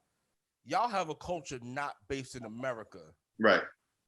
to cling Yeah. to have. You see what I'm saying? Mm-hmm. Yeah. My whole culture that I can Is this. vividly remember Mm-hmm. from years past down is the culture that we've gotten here in America. Right. Yeah. Niggas in Africa don't fuck with us. You see what I'm saying? Right. Caribbean niggas ain't gonna claim us. Right. So what else do I have? Foundation What Black America. what is behind you right over there? What's that? The American flag. What's that? I think that's the New York flag. And what's the other one? It's a Puerto Rican flag. Well, that's for the other one. But still. You know what I'm saying? It's a blended household. Yeah. Puerto Ricans are still Americans. Right. See what I'm Right. saying? That is true. That is true. That motherfucker is. That's a U.S. territory. That motherfucker holds true in that shit. Right. Play no games with that. Right. The conversations they hear are hilarious. Yeah. But yeah, so I don't know if Puerto Rico will do that, but nah, I've been there. They don't want no parts of being. They don't. But then sovereign. they have these votes every few years, and it's always a standstill. Yeah. It's never one way or the other. Yeah. I don't know. It's confusing. What are you two brothers, if you don't mind me asking? So Dro's Puerto Rican and Dominican, and I'm Salvadorian and Guatemalan. So I'm Central American. And Yeah, you got Central American, then we got the Caribbean. Okay. Nice. That's nice. Even within that, bro, even like the Spanish community is a interesting, whole other thing because it's like There's different shades of brown. Do y'all speak Spanish? yeah, A little bit. I'm not 100% fluent. Okay. there's a Puerto Rican in them. Oh shit. See, all right. So, boom. That's exactly what I want to get on. How do you consider people? Do you consider people like? I know it's like Why it's niggas not always right. coming at Puerto Ricans? No. Nah, it's just joke. Like because it's like I feel like sometimes you get within the Spanish community you get the knocks on other people like they're not really Spanish if they don't speak Spanish. You know what I'm saying? So it's like Jesus Christ. speak about that. Like, is it real in the field like that? Yeah, personally to me, bro, like if I know this motherfucker, bro. I've been at his crib. I speak to his mom in Spanish. Like he came from like his mother and obviously speak English, but their first language is Spanish. So when this motherfucker don't know, like we all crack jokes on him as a friend group, and all my other friends who don't speak Spanish are Spanish because like, what the fuck is you doing, fam? Like, Yeah. one, bozo with that advantage. Two, your fucking parents speak Spanish. Like the fuck. I don't know what it is. A lot of and it gets deeply rooted into certain countries, and some people. I need to learn Spanish. Some people come and they're like, oh, now they're American. They want to leave that other side behind. This is not Dro's case, but there are people from other, Latinos who come here. And they want to be American and they want to let go of their cultures, and that would be Dro's case. Then. What's that? I feel like I flipped. Like I'm like the reverse. Yeah, so like Dro, as we got older, he started like speaking a little bit more Spanish. But personally for me, I just, that was I grew up speaking Spanish, and then when I went to, my parents are more so like, yo, you learn English in school regardless. So they spoke to me in Spanish, and then in school I learned English, and then kind of and in the household is whatever comes out first. You mean English and Spanish. But that is something in the Spanish community that people who don't speak Spanish, like, come on. How are you Spanish? Your parents Spanish and you don't speak Spanish. That shit sucked ass. My kid's gonna be bilingual for sure. Yeah, I mean, it's easier said than done. I don't know why I didn't speak it, honestly. My mom was trying to get her green card, so like she was just only speaking English. My dad just spoke English. She was Puerto Rican, so I just spoke English. Oh, and I went to Catholic school, so I feel like that probably has something to do with it. Right. More, more Caucasians. So Right. that was a weird little thing. But then, like as you get older, you just kind of like, fuck it, I'm not from there. Like I can't speak it fluently. And I didn't really learn that until like fucking I was started following like Buddhism and shit like that, where it is what it is. Like yeah, I'm not Dro from DR, nor am I Dro from PR. I am Dro from Brentwood, Long Island. You feel me? So like this is just who I am. And I'll speak my way Spanish. I speak definitely way better than I used to, but like I speak my version of Spanish because that's what a Long Islander with Puerto Rican and Dominican descent does. You feel me? So, wait, before I know where you're going. I know you're going. Before we even get into that, we still on this race angle. Let me get this out. Fine. Because this is big in the Latin, I don't know, Latin community, Latinx community, whoever you identify as. It's weird. It's like, and what I mean by it's weird because like Justin gets so fucking mad if you say that. Right. He freaks the fuck out. Because I don't Latinx. know. If I say Latinx to my partner, he loses his fucking mind to me. Right. My biggest thing is like if I can't say that to my mom, like I feel like my mom looked at me crazy when I said that the other day. Yeah. Latinx. I don't know, but Yeah. But then certain people do, but I respect it. I respect it. I don't know. I definitely respect it. I just say it's for We should rather say it than not, right? Yeah. Question. We should just be saying it and then just get corrected. Right. Yeah. Either way. Cool. Can we talk about the like the colorism within the culture? Because that's intersectional, and I think that's fucking crazy. How people come in definitely, especially Puerto Ricans. They come in all shapes and sizes, all various of colors, all complexions, and it's like, can we talk about that? How that racism is intersectional? I feel like those kind of people are always fucking weird. Like they always got something wrong with them. That shit's real though. Especially, I'm not Dominican, but my girlfriend's Dominican, and just being around and just, you learn shit. Like back in the day, they used to like when there's no pictures and they have to like paint like motherfuckers. Wanted to be painted like white because it was a desirable trait. Yeah, the whole DR versus Haiti thing is the same. It's the same shit, bro. Oh yeah, a lot of the people who are Haitian, like Dominican, there's some Dominicans who look at them crazy because they're black, and it's like it's a very real thing. And so growing up in Brentwood, is mad Salvadorians, there's mad Puerto Ricans and Dominicans. When let's just take this whole Trump shit, right? It's weird to me seeing these white Latinos put down or like not down for the cause off the strength that they're white. They're like fair skinned. And that shit, like, you fucking bozos. Because you think that these fucking people who don't give a fuck about black people give a fuck about you? Right. No, they look at you like, nah, you're Mexican. They don't give a fuck about you. Right. Right. They don't give a fuck about you. Here you are looking stupid. Go ahead, Reverend Ant. Yeah. Go ahead, Reverend Ant. You are looking stupid, putting people down like, well, Miami. Them Cubans, like, I don't know. You gonna do that? Oh, he gonna talk about and it. Cubans are fucking real conservative. Okay, I see you, Rev.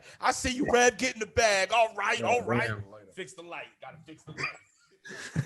Yo, I can't understand that shit, bro. Like, but it is a very real thing. It is a very real thing that a lot of fair-skinned Latinos look at the darker ones a little crazy.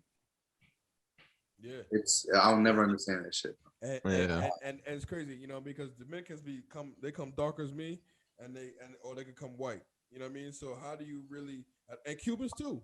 At the end of the day, it's like, how do you really like? That's brainwashing, honestly, bro. Like, honestly, that like I have to believe it because like I definitely do have a lot of family in DR, and it just when you have a conversation with someone that talks about it that way, like a color. Oh shit. Sorry. Yeah. Little technical difficulties here at the studios, but it's all right, people. Those editing skills could probably get like a be right back. But.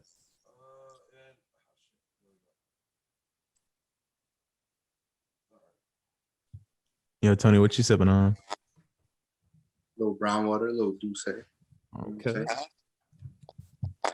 Yeah, It's this ain't chilly in nothing there. like this should come right up. Bloop, bloop. Not even here. That's Just like that. Yeah, that's my visual cue. Bloop, bloop. It should be going. As you were saying, I'm sorry.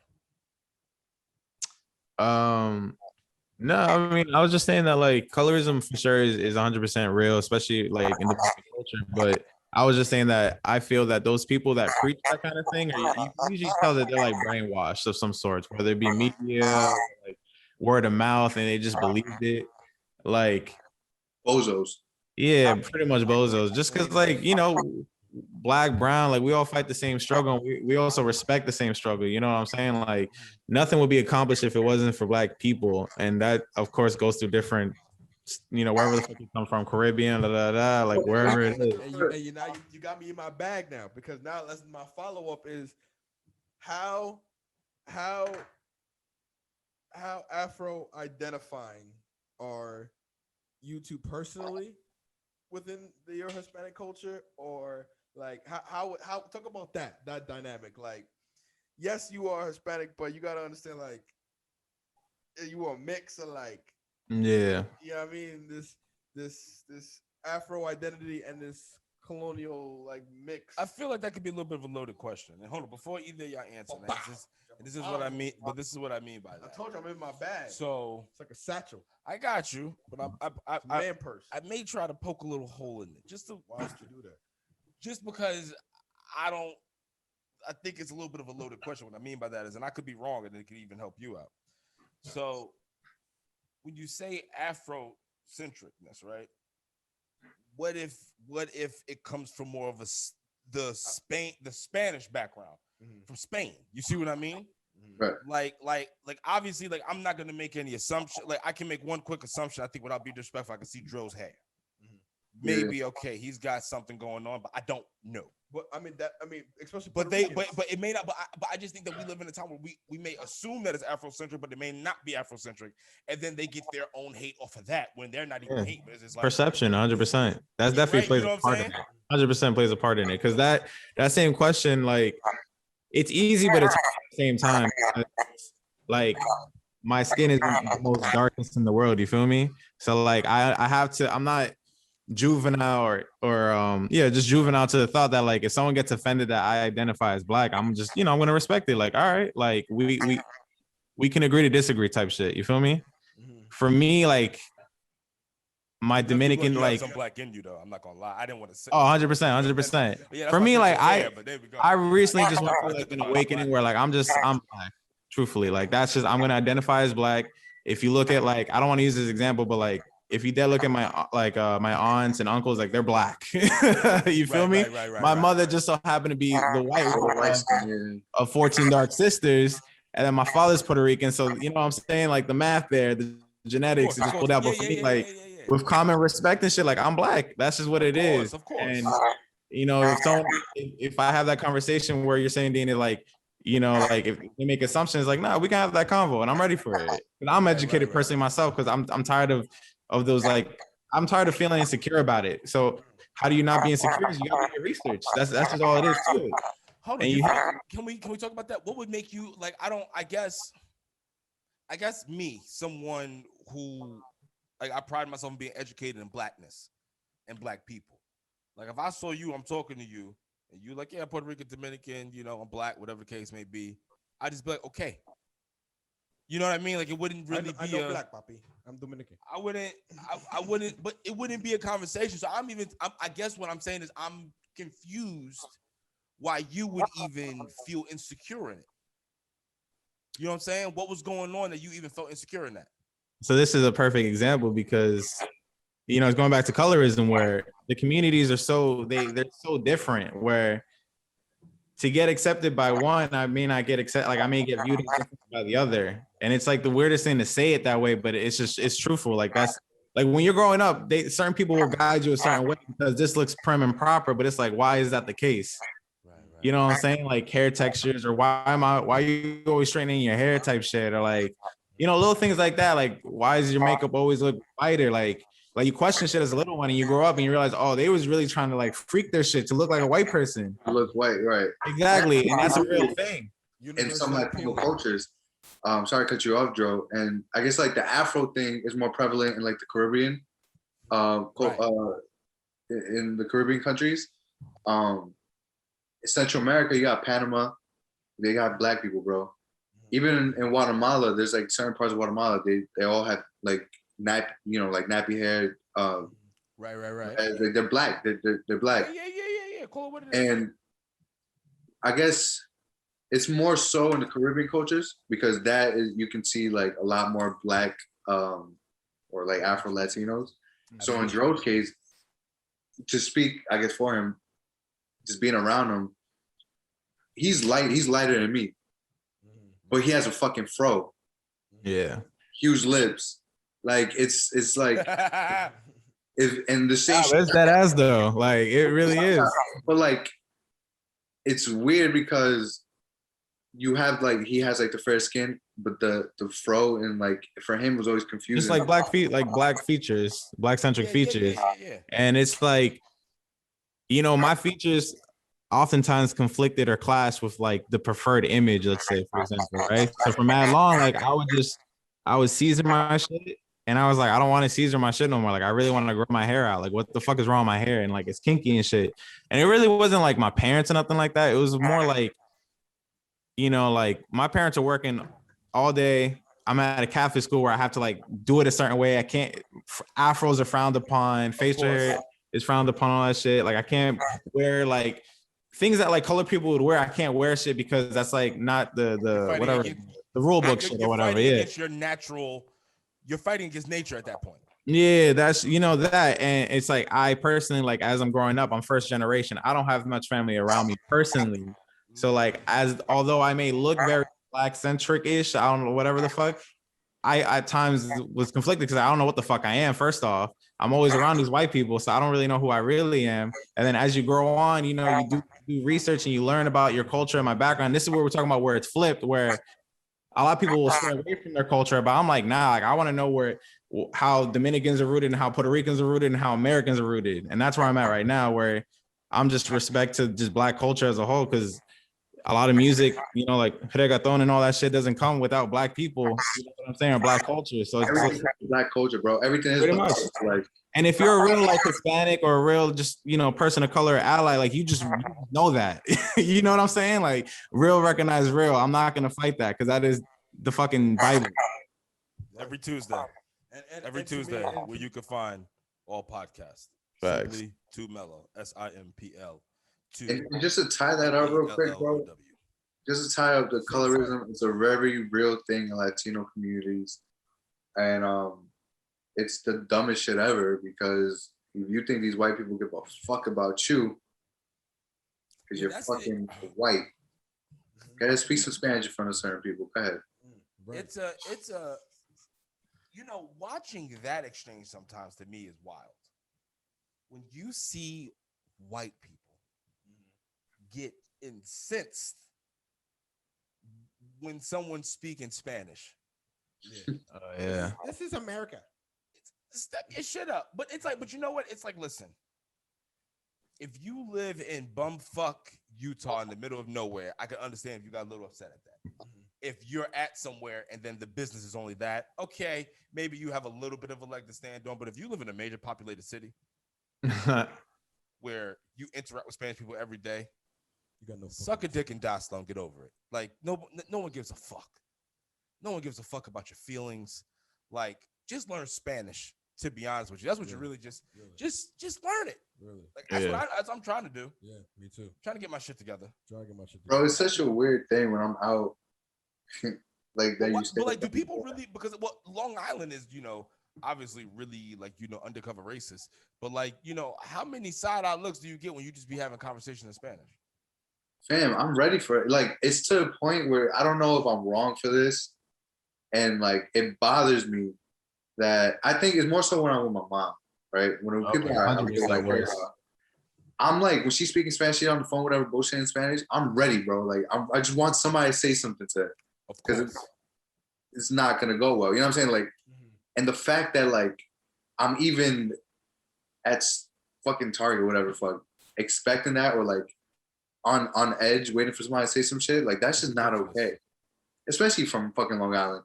And it's weird because y'all from Coram. Well, you're from Coram. What about you? You guys both from Coram? I'm from Hempstead, actually.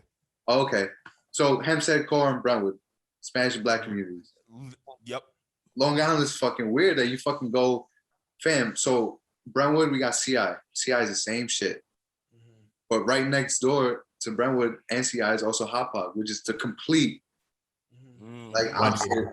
Exactly. So like Long Island is such a weird place, and the fact that you go certain places and I gotta like I'm on edge is it's ridiculous.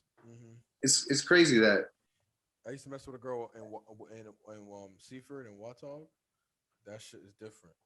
We went out for New Year's one time, and I was the only black thing in the motherfucking bar. I mean, I went to a I went to like a college party, like a college graduation party, out in someplace in Suffolk County. I forget exactly, but it was really white, and it was 3 black people, the only ones who went to college within the town.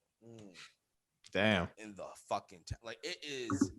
But then I don't know. It's just so weird. And then like, but then you know what's crazy too is like when you find black people who are racist towards Spanish people, to me is the wildest thing.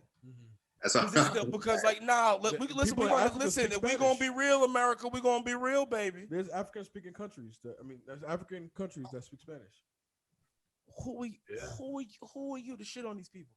It'd be crazy that are going through the same fight that you went through in a different form. Like, who the hell are you? It's the same fight. Especially when our cultures are so like. Think about how many of like your boys or your friends are just in some kind of interracial relationship where it's a black and a Spanish motherfucker.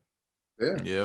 But then yet there's so much tension there for some reason between our cultures. I never understood, especially somebody who went to like Hempstead, who grew up going to school with blacks, all kind of different kind of black folk, all different kind of Spanish folk. I never understood like the tension that we had. I feel like it's like meme mug.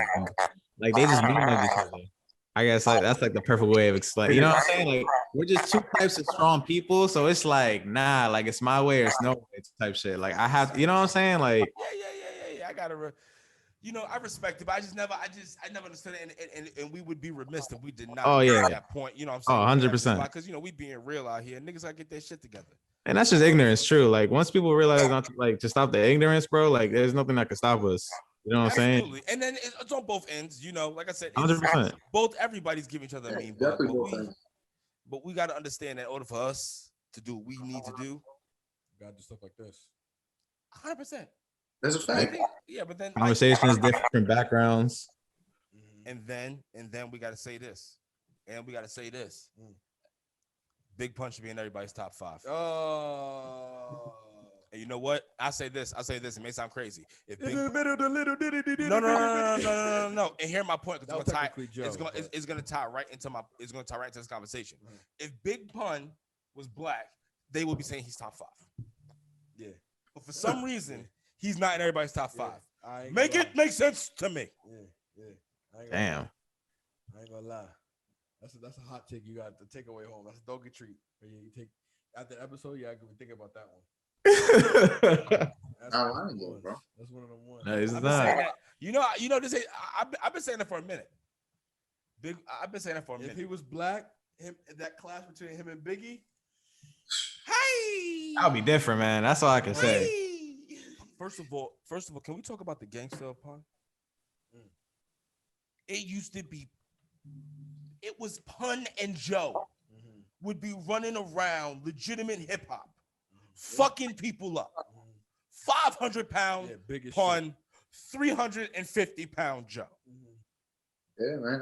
I watch all the interviews. I hear all the stories. These niggas almost fought Mike Tyson.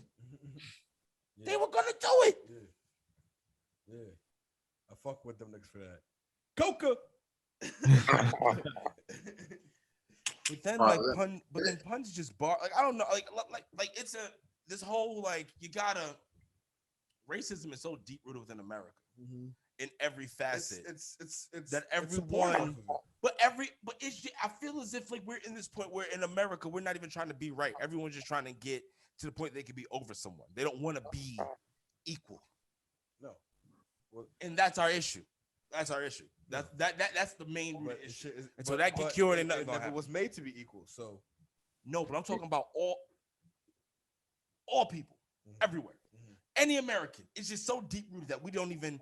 It's like people don't think about equality at all. It's just like I want to be superior because like you was like it's like. well, that's the inner capitalism in us. We want to be better. Bro, Is it capitalism or is We it wanna is be it better? We want to be better. is it capitalism or is it a morality thing?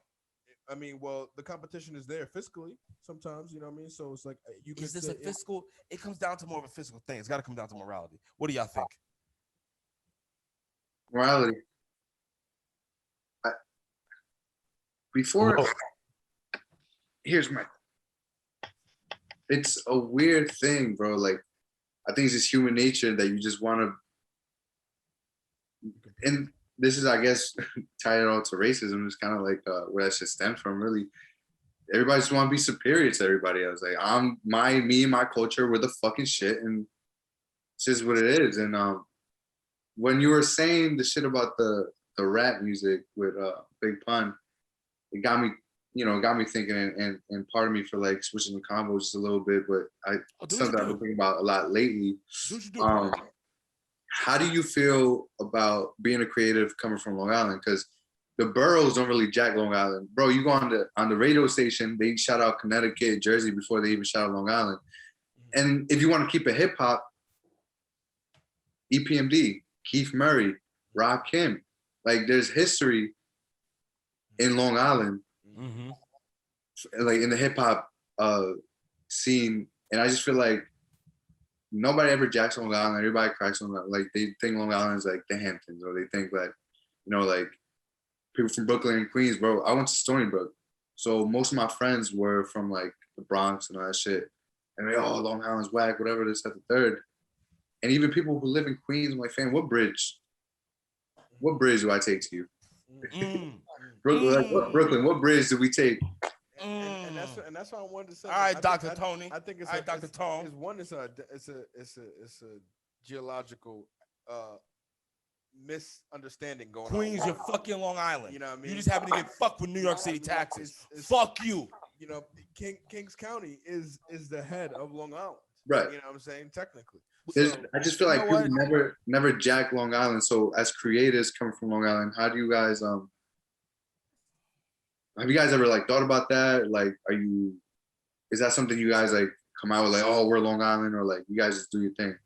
Well, I think for me at least, I think I speak for both of us. We don't even like we rep that we're from Long Island, but we don't give a fuck. Like, wait on your seat. Like, yeah, because we're trying to go And I think I'm just universally New York appealing. Like I've lived upstate for a while now. I used to work in the city. I've been in the city. I've been tapped into the city. I know Long Island, being there for most of my life. You know what I mean? So it's like there's no part of New York that I don't represent. You know what I mean? Right. You know what I mean? So it's like for me, I just come off as I love New York. I'm a New Yorker, obviously, Absolutely. And that's different. And to people who are not New Yorkers, they don't understand that 100%. that statement right there. You know what I mean? So that's how I feel, and that's why I like fuck it. I don't really, it's the New York in me that doesn't care. 100%. You know what I mean? Right. That's why niggas say, "Yeah, Cuomo out of here." Yeah. So I'm rocking with. You know what I mean? I'm rocking with a couple. You know what I mean? I will support people in my politics though. I will look people up, and I do fuck with some niggas that be like, all right. Latita James, it's about your doing. time, girl. Yeah. Do the right thing. Get him out. Come Yeah. on. Put him in handcuffs. Yeah. So, all right. So, but nothing too is because I'm from Hempstead. So, like, Hempstead's a different place. Like, I've been like, because I got family in Queens. So, I did a lot of time in Queens. And I would talk to people and they'd be like, "Oh, you from Hempstead?" Hempstead's just a different place in general, bro. So, I feel just different. Like, Black world.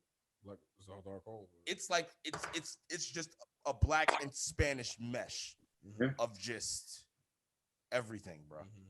And we are everything, son. So like I feel like when you talk to niggas who came from Hempstead, we just like we can take over the world because we do. so many, like we had a nigga from Hempstead who became the governor, David Patterson. See what I'm saying? We got NFL players. You know what I'm saying? We got actors. Cheryl Lee Ralph, she come from Hempstead. You see what I'm saying? So like, nah. So like for me personally, it's like Hempstead's like one of those historical black. Like, yeah, son. So like I really like like I do root myself in New York, but like yeah, I'm from Hempstead. I got to put on. I think I'm, there's just so much. I'm an honorary Class Hempstead of nigga. 09. Yeah. It'll come through. Like there's so much talent in Long Island. I feel it'll break through. I just they never jacked us, bro. You know something funny? You know what I think that because him and I would talk about a lot because they're Long Island creatives. We think that what's gonna end up happening with Long Island when it comes to like how you got so many people podcasting, you got so many people poetry, you got so many rappers, you got so much shit going on. I feel as if once the first motherfucker really hits it, it's gonna be a domino effect because one thing that Long Island creatives do have, I think, over a lot of different places, is we don't hate on each other. We put niggas like, you know what I'm saying? Like niggas put niggas on, niggas really fuck with niggas, you know what I'm saying? Like I know we've been put on by other artists, you know what I'm saying, that fucking have really like helped us and shit like on our way from Long Island. You know what I mean? Like even like the studio connect that we had, like just being able to interact with, just being able to record a podcast and then you able to see, Biscuit, and then you see Fat Boy walk in. Yeah. You see what I'm saying? Shout out to Social Media House, and then you get to see all these other different like rappers and artists, and then we're bringing whoever the fuck we're bringing it to, and then it just creates this fucking smorgasbord. Yeah. Long Island's a beautiful place, man. So I think like people like clip that. It's gonna be. I'm really talking to myself. Once one of us in Long Island hits, everyone else is gonna hit. That's what I personally believe. I think that's gonna we're just too creative out here. It's a lot going on. Let's not respect. Just like every other place in the world that has content, there is a lot of fake out here in Long Island. So let's not diminish that because that. I mean, it's better than Cali fake. Yeah, it is. Yeah. It is, but I'm just anti bubblegum, man. I'm only here for the real. You know what I'm saying? Yeah, we've been around some weird energies. Yeah, some bubblegum shit like you a goofy type dude, you know what I mean? Like, But I feel like when you get someone that's on your level though, and they're from Long Island, like that's a good feeling, good moment right there. Yeah. Like this episode, man. This shit, like I said, this shit is a year in the making. There you go. Boom. You know what I mean? We finally got to do it. You know what I mean? We Facts. trying to tap in, trying to lock in. So I'm having fun. Yeah. Hell yeah. We might have to make this a little series or something. This is fucking Bro, it's a great combo. You know what I mean? And this is what we do. The natural conversation. Just happens. Been doing. You got 4 natural conversationalists. Yeah. That's why people got to check them out every Tuesday. Simply2Mellow, wherever you get your streaming services. Gang. Yeah, man, this is a long time coming. I remember we've seen Los in person and through like Hello Networking. Yeah. Man, I hit you guys up a while ago on some like, yo, let's collab type shit years ago. I could probably even pull it up not long ago, but before I even like saw Los, and so we definitely gotta do this shit in person, dog. Yeah, sure. Yeah. Studio vibe is definitely different when we in house. I have fucking no problem with that. Yeah, bro. We listen. We how long has it been since we've been in the studio? Shit, it's been a while. Like a year and some time. Like how you liking the Zoom thing? The Zoom thing is cool. I think it makes us more accessible. I think we still have to find out some more kinks to make it more exciting and make it more entertaining. But I think I like how we set up we're making ourselves more efficient. You know what I'm saying? We have the home set up, and it's easy to record and just push out content. You know what I mean? So and we've been also like trained to do it since we first started it, because when we first started, we always record episodes in a clip. Like we would record like 2 or 3 in one day, 4 or 5 in one day. Gotcha. So when we would create a bank.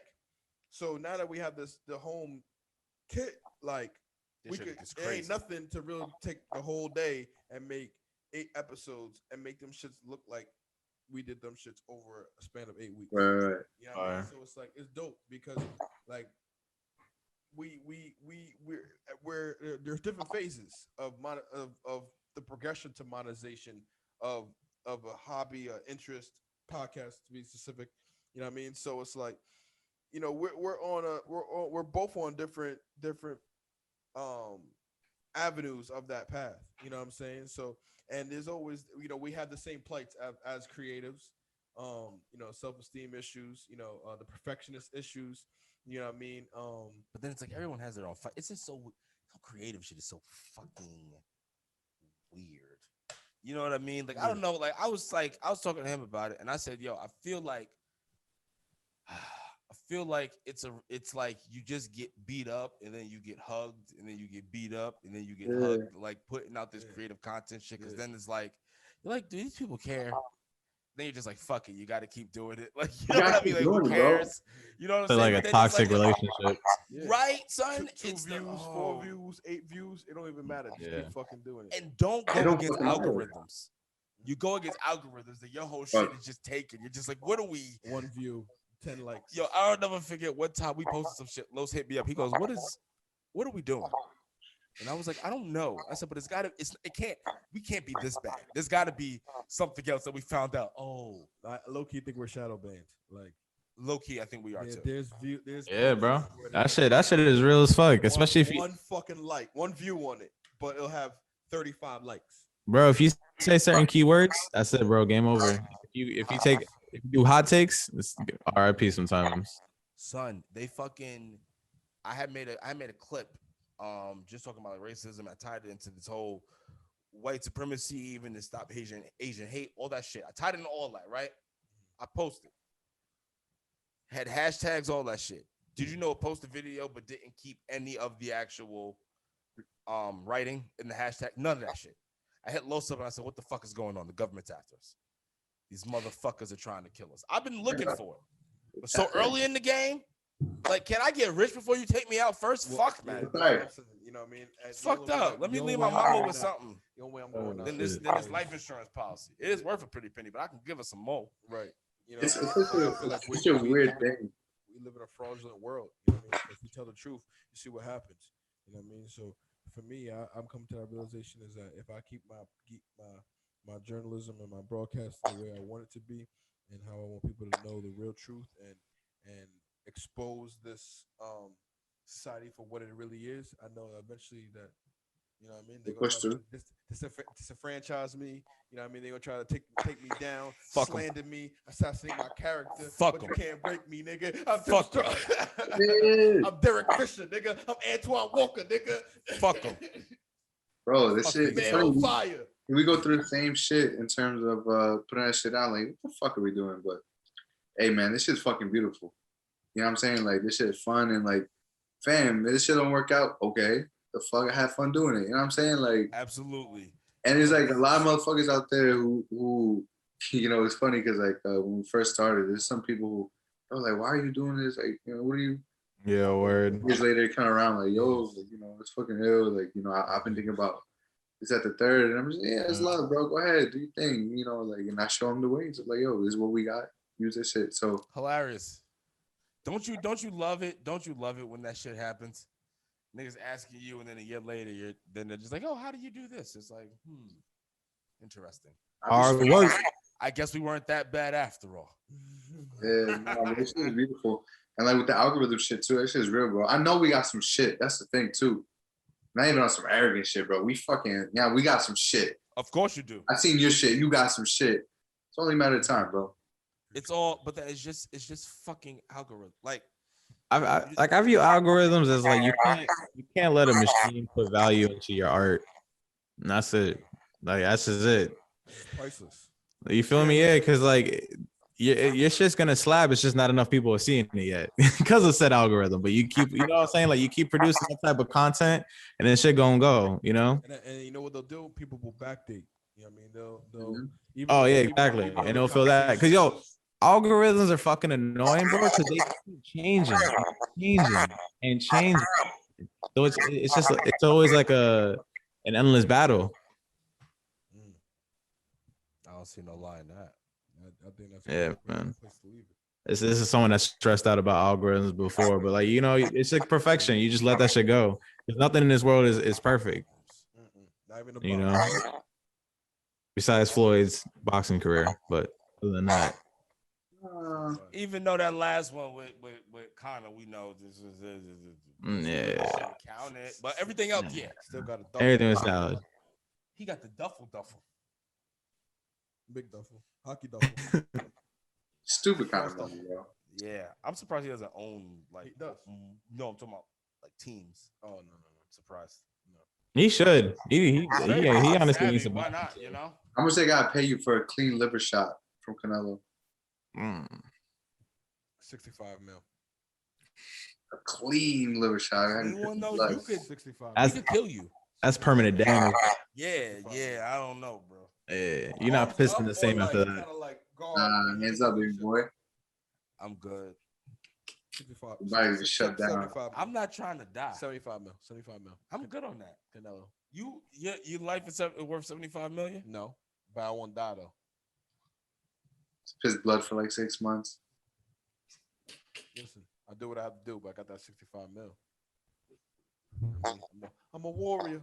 I smoke rock. You guys like UFC and shit? Are you guys into like Yeah, definitely into that. I would practice, but I would never participate in like actual fights. What do you think of the UFC's heavyweight division?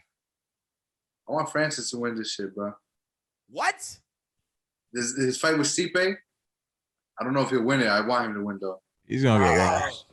First of all right, listen, let me tell you. John Jones is gonna fuck everybody up, but Yeah, I think John Jones is gonna get fucking washed. no, bro, no. I think when John Jones runs into the Black Beast, who is Derek Lewis, is gonna be interesting. Thing with John Jones though, John Jones gets touched. And he Can't afford to do that in the heavyweight division. exactly. His defense is sloppy. His defense is sloppy because he's used to being a taller, the longer fighter. And I'm telling you, against a heavyweight, he's gonna fold. You're in there with monsters. You're in there with like, listen, Derek, Generate power, unlike anything he's ever felt KO power in less distance. the most knockouts in UFC heavyweight history. Yeah. This man is walking around. You can never count him out. He's currently the number 2 heavyweight. He beat your boy Francis. Yeah. Excuse me. He beat your boy Francis. That was after the Steve Ray joint. That was a weird fight. It was a weird fight, but he still got the dub. He wants to run it back, though, he said. He wants to run it back. But all right, boom. Now, did Derek lose to Stipe? Or did he beat Stipe? Nah. Stipe hasn't lost besides to DC, I believe. Okay. So, all right. But did he even fight Stipe? I don't think so. I don't think they ever fought before, right? So Did you see Derek Lewis and Stipe? Yeah, did Derek Lewis fight Stipe? Nah. Okay. I'm almost certain. I do know Derek Lewis lost to DC. We ain't gonna talk about that. But I think I don't know. I just want to see Francis Stipe, whatever. John Jones. I want to see John beat. I don't know if John can beat Stipe though. Yeah, he can't. Stipe different. Stipe, the thing with Stipe, he's like a smaller heavyweight too. So like he'll be able to wrestle him. He'll be able to keep his Yeah. That gas tank would be good with Yo, Derek Lewis beat Francis? Yeah, Yes, bro. I told. Yes, it was a terrible fight. It was a terrible fight. It was after the Stipe joint.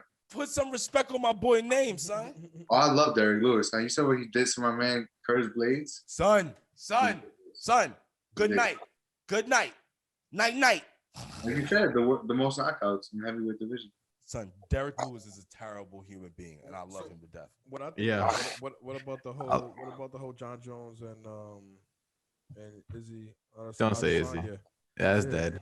That's dead. It's quiet After the way Izzy just got handled, Izzy got to come back and do some stuff. That's the thing about fighting. It's not his fault though. Yeah, it's not his fault. If he had a better frame, if he had a bigger frame, he's fine. How did he get a championship bout for that class? And he's like not even like wasn't he Because of what he does.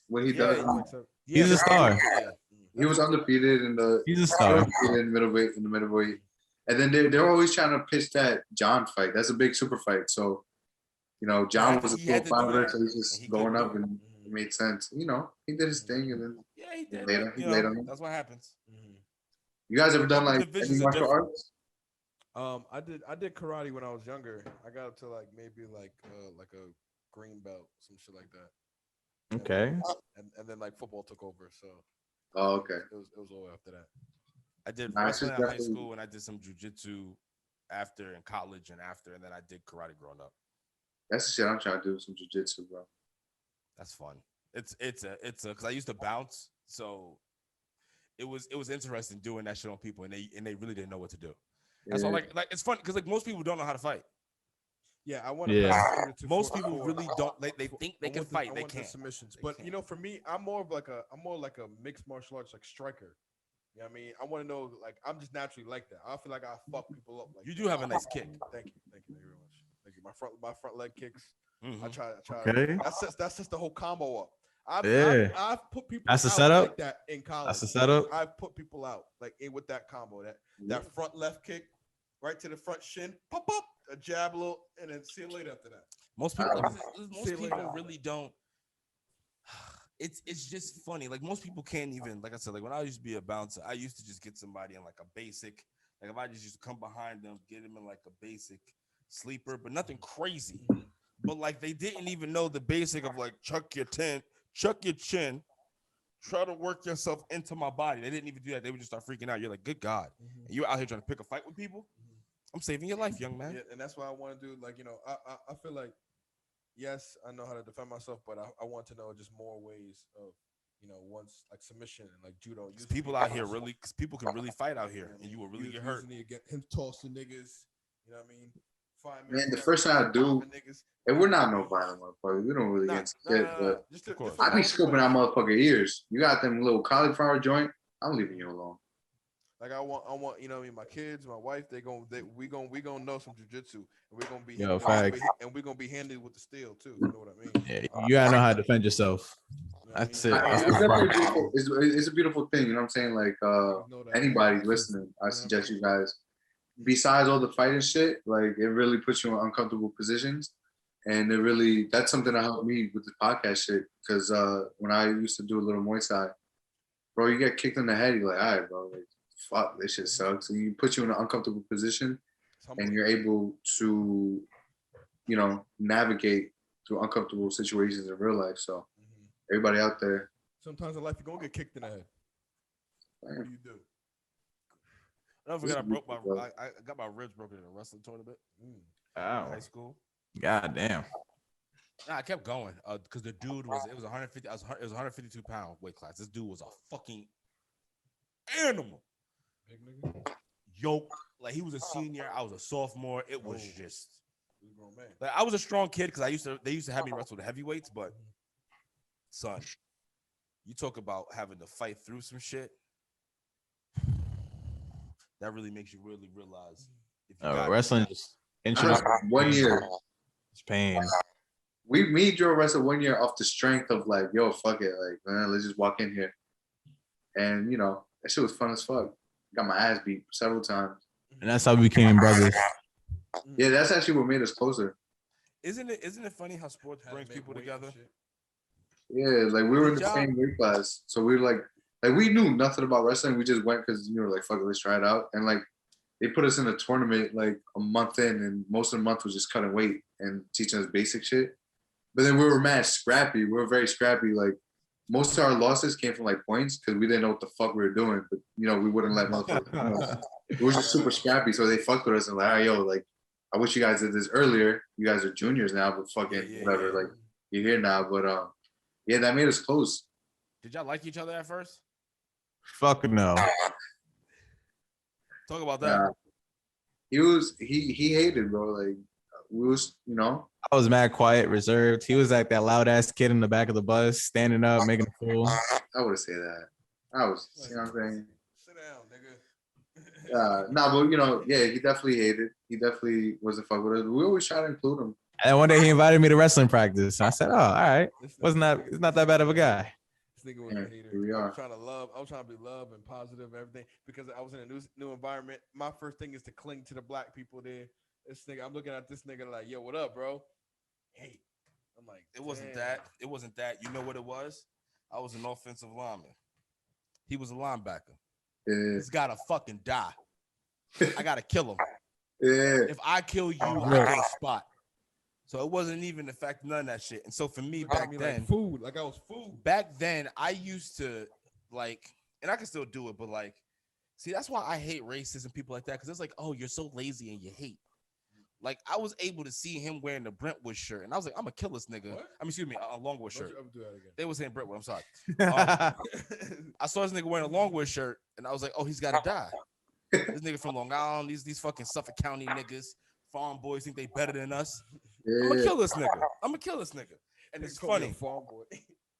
The mother, yo, that's what we in Nassau County called y'all, Suffolk County motherfuckers, farm boys. So I fucking That's so I deep. got him confused with our other man Pierre, and I tried to kill Pierre. Like, I was fucking like trying to punch him in the throat. Another thing, I'm just like another suspect. They always think it's me, but it's not me. Yeah. I'd be like, I should be under the radar, man. I was looking at him, and I was like, yeah, motherfucker, I'm fucking king of Long Island or some stupid shit. He was like, I'm not even from Long Island, you bitch. And I was like, Right. I said, you not? I said, where you from? I said, what's your name? I was like, oh shit.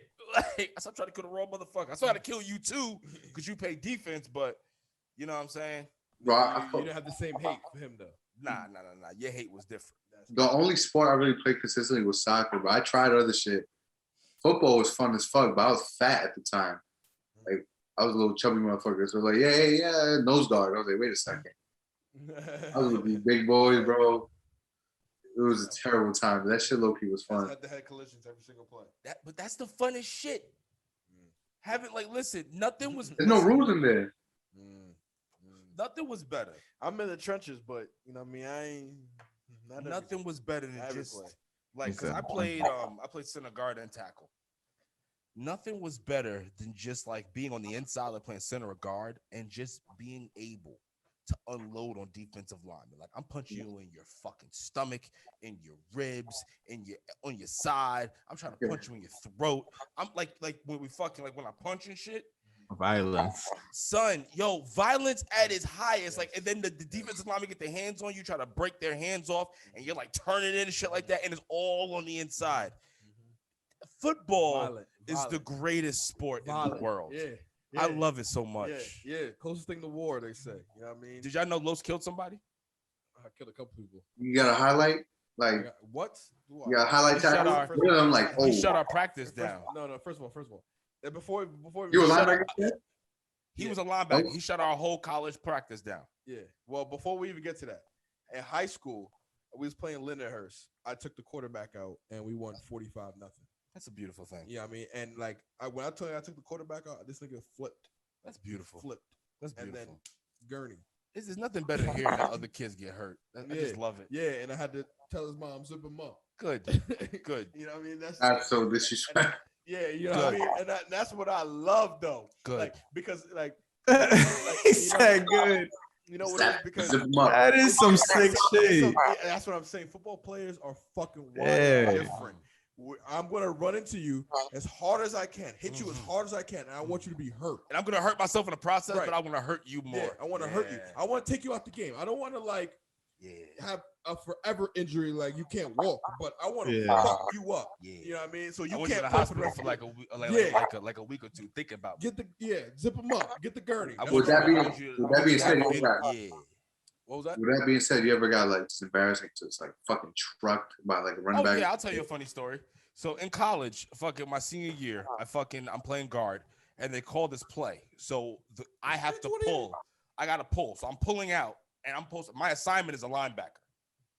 So I pull out. The tight end gets bitched. Like, he gets picked up and just thrown like a little child. Yeah. I didn't even take a step, but I pulled out and I looked up, and I had this 6'3", 270-pound defensive end just like fucking clothesline my shit. The only saving grace is that when he hit me, I still held on, and I kind of like I just blocked him. You know what I'm saying? It was like, I was like, yeah. I blocked. He wasn't my assignment, but in film, the tight end got killed. Yeah. The tight end got killed. He was like, what? Yo, bro, it was crazy. But nah, it was, and then it was one of those hits that, like, when I got hit so hard, everybody forgot about what happened to the tight end. College football, like, helmet was fucked up. Like, it was crazy, bro. It was crazy. College football amazes me because obviously I was not no college athlete, but my assumption is a lot of, let's just say football, a lot of motherfuckers in the team gotta know, okay, I'm not going to the fucking league. Yeah. So at that point, you're in it Not because realization. maybe you've been doing it your whole life. Maybe you're doing it because, school's free. But a lot of it is fucking violence. Because what do you, y'all still hitting dumb hard, going crazy, knowing you're not going to the fucking league. So what is it? There's nothing else left but fucking violence. And then going out and drinking after the game. Yeah. Yeah. It's violence. It was violence is listen, Rockstar shit. this is why when these people try to take toxic masculinity, they're like all the violence behind it. It's like, don't take that from us, because that is what it's helping me become. That is the reason I'm able to be a functional member of society. And I got that shit out when I needed to, because I just was a hot-blooded, wild young man. And it was like, I played football and I was a bouncer. What else did you think I liked doing besides getting pussy? But that mentality on the weekend? carries on though. You know what I mean? In different ways now. It's just a different, like, that's how we podcast and life, business. Exact aggressive, you know what I mean? Same way I would approach football, next play, short memory, you know what I mean? Like the same intensity is what we got to do with the art and with the craft, you know what I mean? So it's kind of a blessing in the fact that it came, and football is just so much life lessons in general, man. Like it's a game that keeps teaching, and it's just like, how to be a functionalist, how to play within a team, how to play remotely, and like work on your own craft, and just a matter of life lessons, like, being on a game of inches, everything's calculated, you know what I mean? Assignments, doing 111, 111. You know what I mean? Like, it's the ultimate team sport. I guess that's what football teaches you. Is that, like, it's like chess. It's like live chess with humans. But other people, like with us, and then us being a podcast, that 111 becomes just do your 50%. Yeah. You do what you're supposed to do. I do what I'm supposed to do, and then this should do what it's supposed to do. That's fucking beautiful, bro. Holy fuck! I don't even know how long we've been running right now, bro. Yeah, it's been a little bit. I think we can have fun, just fucking. Yeah, this has been like Joe Rogan-esque. Yeah. Rogan will be proud. Facts. I feel like we just gotta definitely do this again. Yeah, absolutely. Let's. I think that's a good way. This is a good way to end it. I want you guys, if you guys feel comfortable, can you sign off to our new fans who haven't listened to us yet? The Spanish community. You guys sign off in Spanish so that we could get some of the fans, you know what I mean, to pull over to us. You know what I mean? Boy, yo, hold on, we won't let Joe go first because let's. Oh no, fuck out of here. Why are you so scared? Yo, todos mis Latinos, Yeah, there you go. Black. Oh, he's about to give me the promo. He's about to give me the promo right now. Hold on. Primo, can I get the promo? There you go, yo, papi. Y'all got bodegas up there? No, these bodegas fucking suck. Ak ain't doing shit. They got the breakfast sandwiches wrong up here. Pop ain't running. It's Ak. It's fucked up here. I don't know what's going on. We actually got some though. No chopped cheeses. No. It's that fucking delicatessen or whatever you call it. Delicatessen. Whatever. They Pop ain't running the shit. You got fucking Ak running it like a fucking fucked up 7-Eleven. It's fucked up here. That's funny, man. That's beautiful. Yo, todo mi gente latino, ya sabes, aquí estamos con Black of the Berry. Somos Simply2Mellow and AK. They almost gave Joe's AK and AK Chuleta, AK Tape Up T, AK Carhartt T. We got Joe and this bitch, Black of the fucking Berry. My people. Anything else you want to tell them, Joe? That was perfect. I like it when you speak Spanish. That was great. We'll podcast in Spanish, bro. I never heard that in Spanish. That was good. Yeah, we need to do it. You know what I mean? Like, they go listen. Why not tap into that market? And listen here, motherfuckers who tuned in to Black of the Berry. Let me tell you, motherfuckers, something. I want you son of a bitches to go over to your Instagram machine. Put in the goddamn machine, Simply2Mellow, SIMPL 2MELLOW. You motherfuckers go follow motherfucking Tony, who I have coined Reverend Tone in this bitch, because he was out here preaching the sermon. And then we got the big homie Dro out here. You check him out every goddamn Tuesday when they releasing that shit, wherever you get your podcast needs. And when you do that, don't just fucking watch it, you silly motherfuckers.